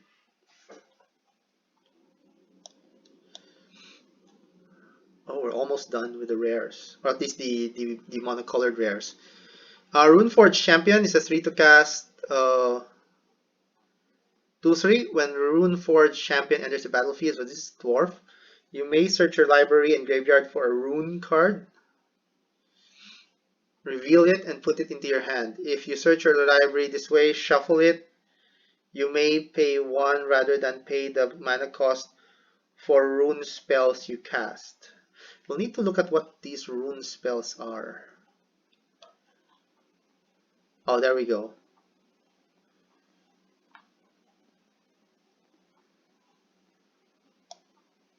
There might be other runes, right? But these are the runes that we have in the set. I'm not sure if there are other runes. This is more like, these are more for limited. Might be missing a nice interaction, but yeah, for example, if you have the white rune, you get to draw a card. You get to give the enchanted permanent lifelink. Yeah, it's an F. I don't like it. I don't think it's very good. And plus it's 3 to cast 2/3. It doesn't even scale well power toughness wise. And you do want it in an aggressive shell, I guess. So yeah, it's an F. Next, Reflections of Litjara. It's a 5 to cast enchantment. As it enters the battlefield, choose a creature type. Whenever you cast a spell of the creature of the chosen, choose a creature type of the chosen type, copy that spell. That's not bad, except that this is a 5 to cast enchantment in blue. So I'm gonna call it one of those enchantments that looks good on paper but that really doesn't play well, and give it an F. Drogor Necromancer, 4 to cast. If a non-token creature an opponent controls would die, exile that card with an ice counter on it instead. Okay. You may cast spells from among cards in exile your opponent's own with ice counters on them, and may spend mana from snow sources as though it were mana of any color to cast those spells. Pretty good. Again, the problem with cards like this is they compete with cards that are already in the pool. And those cards also have, for 4 mana, also have nifty effects. So I'm going to give this a C. Next, Calamity Bearer. Calamity Bearer, Giant Berserker. 4 to cast 3/4. If a source you control would deal damage to a permanent or player, it deals double. It deals double that damage to that permanent or player instead. Oh, if a giant source you control. Okay, I missed that. If a giant source you control. So in this deals damage, it deals 6 damage instead of 3 because it itself is a giant. And your how about Stomp? No, it's not a giant, right?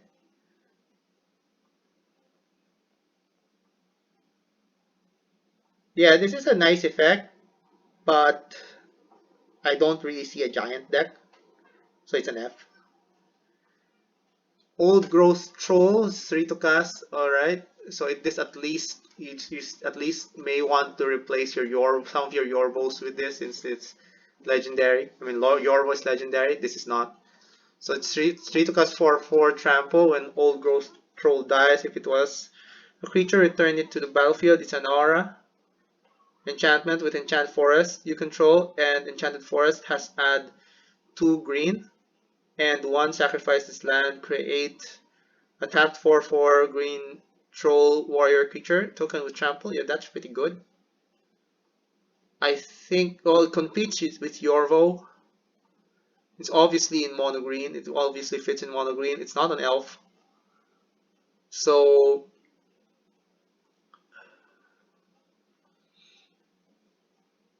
As a sideboard card, though, yeah, as a sideboard card, it's a B.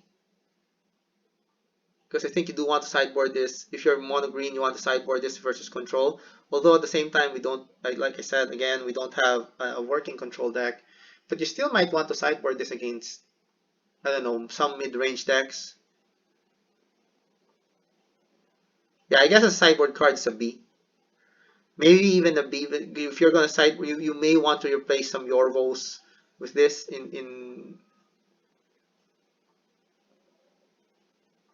yeah, in the first place, you may want to replace some Yorvos with this. Next. Oh, now we've reached the uncommon. So Realm Walker is a rare. Rise of the Dreadmorn is a rare. Let's look at these. Rise of the Dreadmorn, 3 to cast, create X, 2 Black Zombie Berserker tokens, where X is number of non-creature tokens that died this turn. Oh, yeah, I remember this. Yeah, so this is good in Rakdos Sacrifice. If you sacrifice your cat a couple of times, and then you cast this, right? Or you sacrifice some more things with say Woe Strider, and then you cast this, you may end up with a lot of zombie creatures, but it competes with other cards in the deck. It may also be useful in other decks that care about creatures dying. So a C, I guess. C. Realm Walker, 3 to cast Changeling. As Realm Walker enters the battlefield, choose a creature type. You may look at the top card of your library anytime. You may cast creature spells of the chosen type from the top of your library. I think I'm going to give this a B. Obviously, it's for elves. It's a changeling, so it comes into play. It's an elf. And then you can name elf. And then you can play elves from the top of your library. So this is definitely a B. Toski, Bearer of Secrets, 4 to cast, 1/1, can't be countered, indestructible, attacks each combat if able. Whenever a creature you control deals combat damage to a player, draw a card. You obviously want this in aggressive decks. As a sideboard card, this is a B, I think, because it can't be countered. Indestructible thing is useful, but it's a main deck for an aggressive shell. I don't think so. I don't think this is main deckable.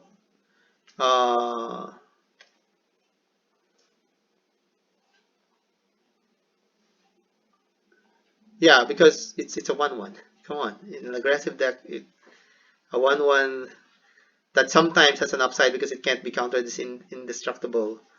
That may draw you cards depending on what your board state is. Isn't a good card. But versus a control deck, it's good. Vargoth, Blood Sky Sire, 3 to cast, 2/3 Death Touch. Both target player searches their library for a card. Ooh, alright, Demonic Shooter. Yeah, I like this. This is that doesn't ask too much of you. Again, the problem is if the effect is powerful enough to replace existing effects of other cards in decks that run uh, creatures. I mean, mid-range, aggressive to mid-range decks that would want this. Oh, it's a rogue. Huh. Yeah, this might be a nice 3-drop for the rogues decks, and it has Death Touch. All right, yeah, I'll give it a C. Kaya the Inexorable, 5 to cast, 5 loyalty. Put a ghost form counter on up to 1 target non-token creature. Yeah, there's a lot of text, so I'm just going to. Yep. It gains when this creature dies or is put into exile, return to its owner's hand, and create a 1/1 white spirit token creature with flying. All right. -3, exile target non-land permanent. It's okay. You get an emblem at the beginning of your upkeep. You may cast a legendary spell from your hand, from your graveyard or cards, or from one cards you own in exile without paying its mana cost. All right. So the ultimate is pretty good, although it's an upkeep, so you don't really get to benefit from it until the next turn. That kind of takes points off it. -3, exile target non-land permanent is good. It's a Vraska effect, I guess. The +1 though requires you to actually be playing creatures to play Kaya well, and to be playing creatures like, so this is good in a mid-range deck, I guess. There's always room for that, so this is definitely going to be played. How good it is, I don't think it's broken, so it's a B. Like, if you need a 5 mana thing in your mid-range deck, this is, and you play white and black, this is the first thing that's going to come up, and you do want to play this. Okay, next is Nico Aris. So it's a 3x to cast Planeswalker with a initial loyalty of 3. When Nico enters the battlefield, create X shard tokens. The shard tokens are enchantments that have 2 sacrifice this enchantment, scry 1, and then draw a card. Alright. +1, put up to 1 target creature you control. Up to 1 target creature you control can't be blocked this turn, so it again requires you to be playing creatures to maximize its use. Whenever that creature deals damage this turn, return it to its owner's hand. What? Okay, that's weird. Okay, so it's an Alrund effect. I mean the Alrund Raven effect, where when it deals damage, return to its hand. If it has an enters the battlefield ability, so I guess you can take advantage of that. The next one is Nico Aris deals 2 damage to target tap creature for each card you've drawn this turn. So you've obviously drawn 1 card, right? So it at least deals 2 damage. If you've drawn more, it deals more. But it can only deal damage to the tap creature. I'm not impressed. And then -1, create a shard token. I don't see it. I don't see it. I don't see how powerful this can be. Like in a control deck, that's an obvious consideration, right? Is it good in a control deck? It obviously, even at x equals 0, is competing against Narset. And Narset gets to draw you your best non-creature card in your top 3. This one, when it comes to play, may deal 2 damage to an opposing creature. If it does do that, it's actually pretty good. If you can do that when it comes into play, you -1 on turn 3, kill something, then you're ahead. But if it doesn't do that, then what do? You can't +1 because you don't have creatures since you're a control deck. So you can just -1, which means you just create a shard token, which you can use later on to draw a card. No, I don't think that's good. Of course, since it's an X mana spell, later on you can play this and have a lot of shards. But those shards are not useful to you until the next turn, where you can spend mana to actually draw a card and scry from them. Or you leave enough mana so that you don't get to create that many shards, so that you can use those shards. So that is iffy for me as well. I'd rather have the fairy. So I'm gonna say F. I'm gonna say F. I don't see the home. Maybe there is a home, but I don't see it. I guess a home would be a creature deck, right? A home would be a creature deck so that you could use the +1. But even then, if it's a creature deck, do you want to always be returning those creatures to your hand? Even then, that's iffy as well, right?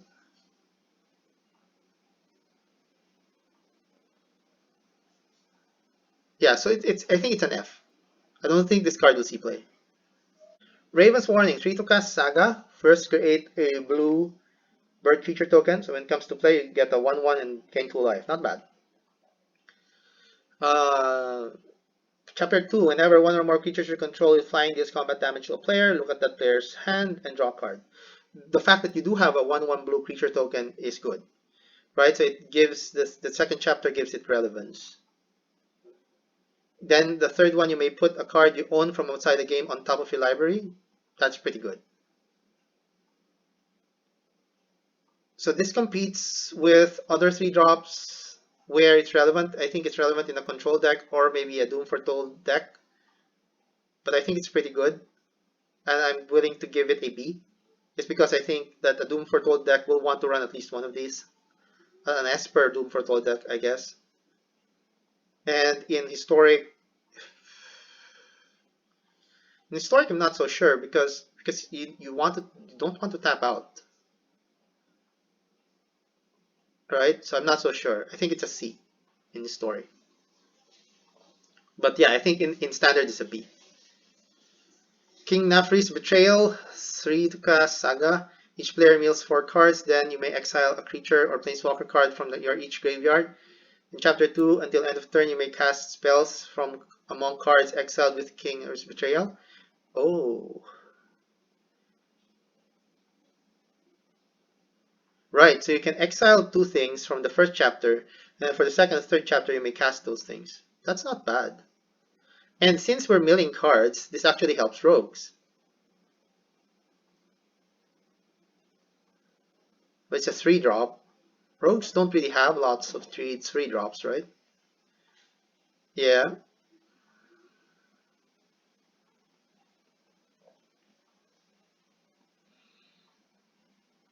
Yeah, this has the issue of competing with other cards that are currently in the one of the best decks in standard. And it's in those colors as well. So I'm gonna say C, depending on how well this card fits into that deck. Uh, the fact that you only get to mill, although you do get to mill 4 cards, right?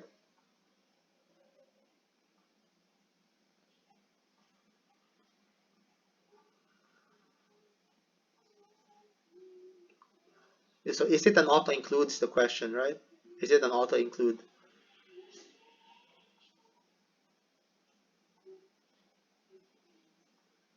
No, I don't think so.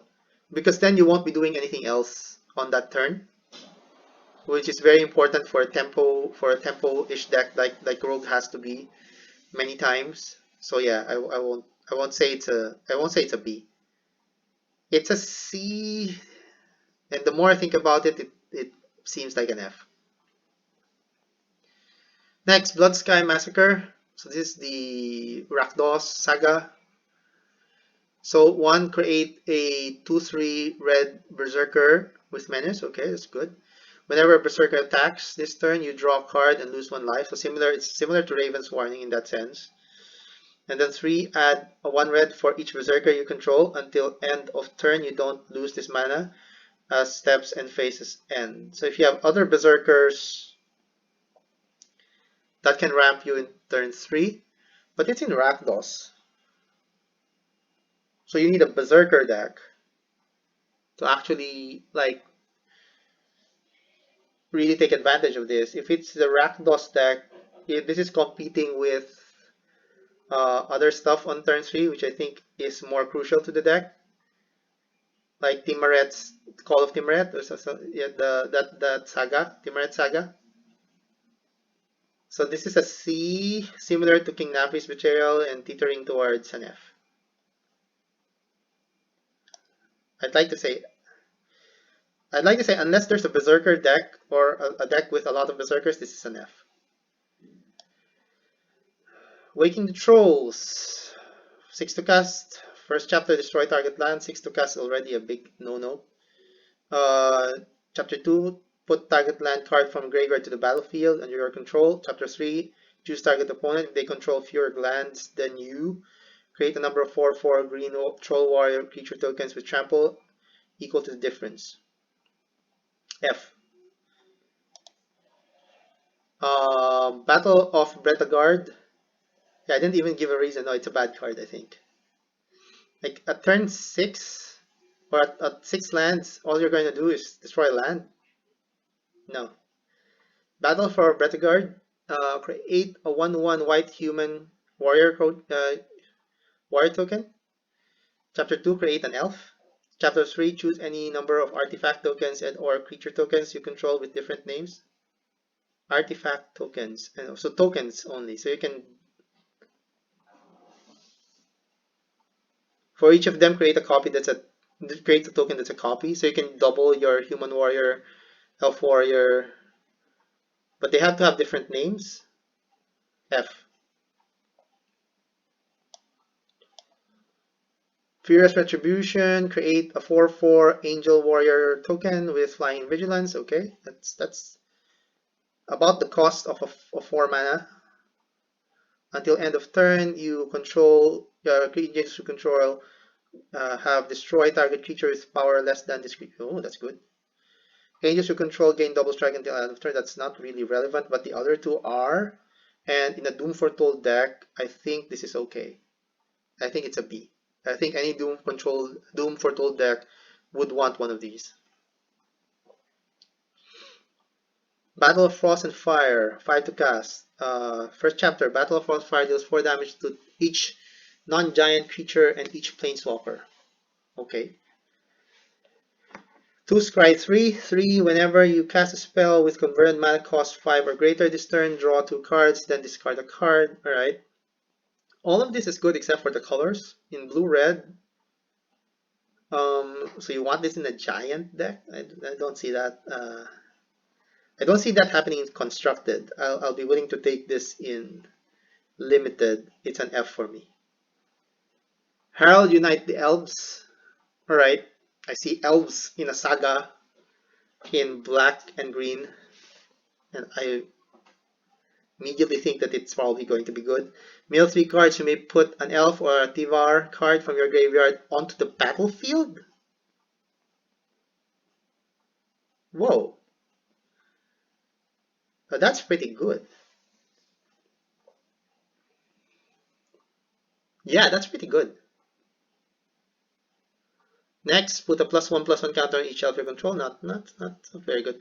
Whenever an elf, third one, whenever an elf you control attacks this turn, target creature and opponent controls gets -1/-1. May be relevant in some matchups, maybe not so relevant in others. But the first one is very good. Note that if you do have a Tivar already in the graveyard, then you can just use this to have extra copies of Tivar. And remember that Tivar allows your elves to produce mana. Your elves that are non-mana producing. Yeah, I'm gonna call this a B.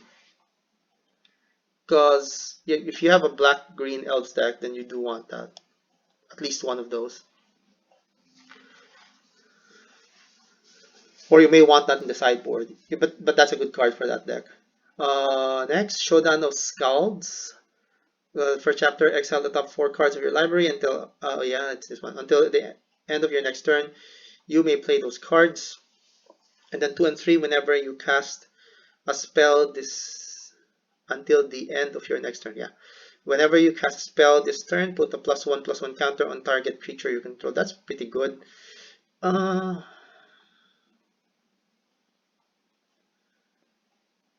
This works for...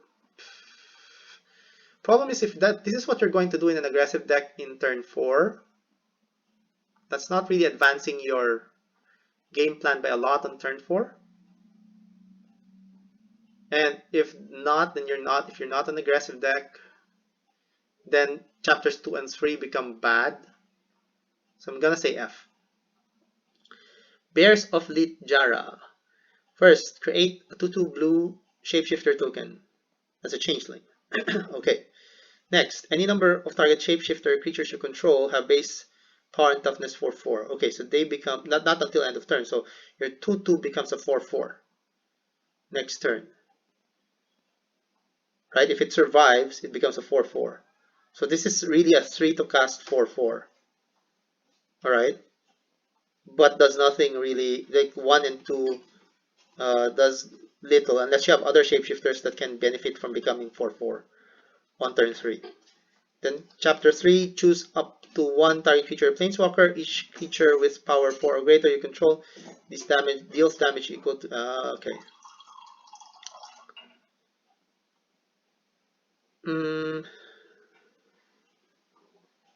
So like suppose the 4/4 is still alive on turn 3, then you get to use it as a removal spell. This is too iffy for it to be, I think, to work consistently, so I'm gonna give it an F. And I think that takes care of all the, oh no, we still have one more, or two more. Immersed Storm Predator, 4 to cast 3/3 flying. Whenever this creature becomes tapped, exile up to one target card from a graveyard and put a +1/+1 counter on this creature. Sacrifice another creature. It gains indestructible until end of turn. Tap it. Alright, so it is sort of like Falconwrath Aristocrat. It competes with other 4-drops in Rakdos, which says a lot. I'm giving it a C. I don't think that it's a surefire winner, but it definitely, at least like it can compete with Rankle. At least it's not a legendary creature. So maybe if you're using Rankle, you will want to reduce that to 1, then change the other copies of Rankle to this.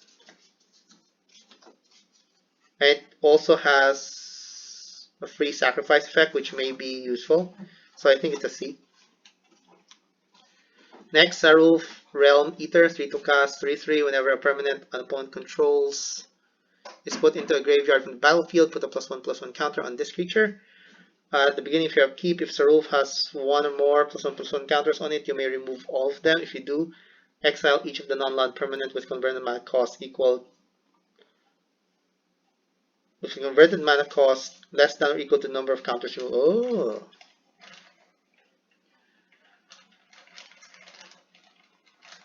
Okay. So this is a recurring, you can have this recur. This is a nice card for any mid-range deck that runs green and black, which we do have that in terms of Abzan in standard, right? Doom Foretold deck.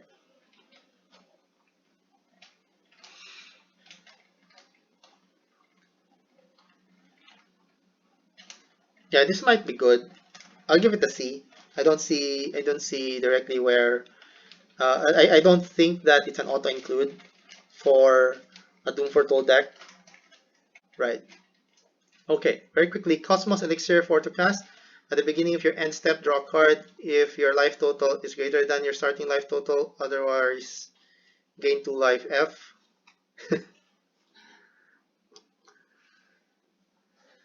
Yeah, I mean, you can put this in a life gain deck, but it's a 4-drop.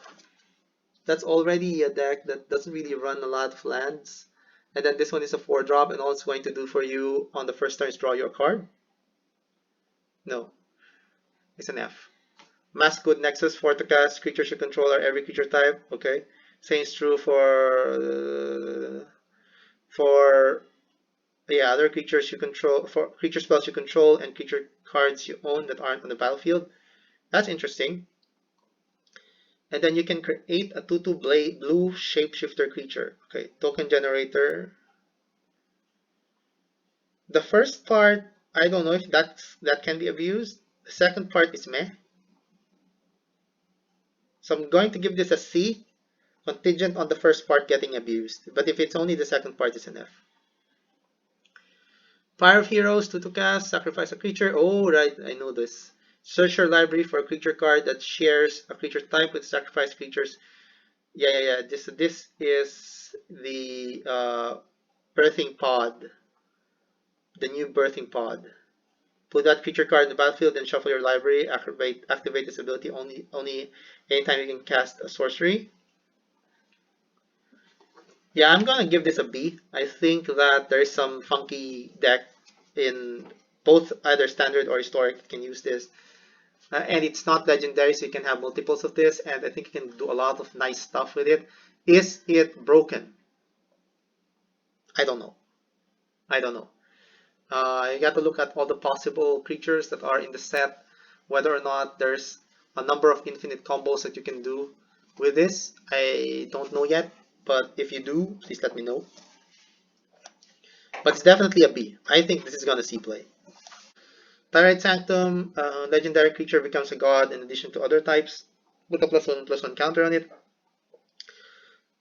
Sacrifice the Sanctum, put an indestructible counter target on a god. F. It's a fun land that you may want to put on a fun deck, but it's not good. Faceless Haven's the new Mutavault. Yeah, you can turn it into a 4/3. It has vigilance.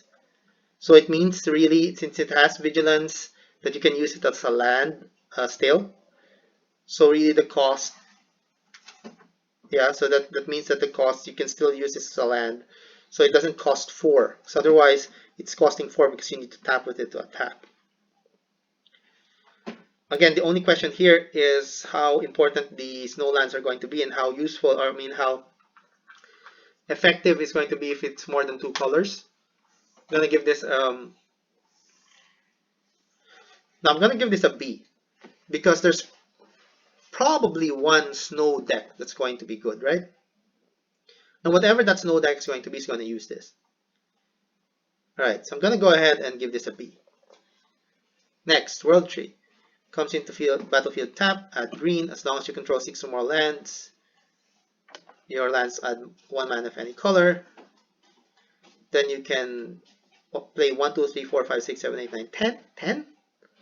Sacrifice World Tree, search your library for any number of god cards, put them on the battlefield, then shuffle your library. F. That's too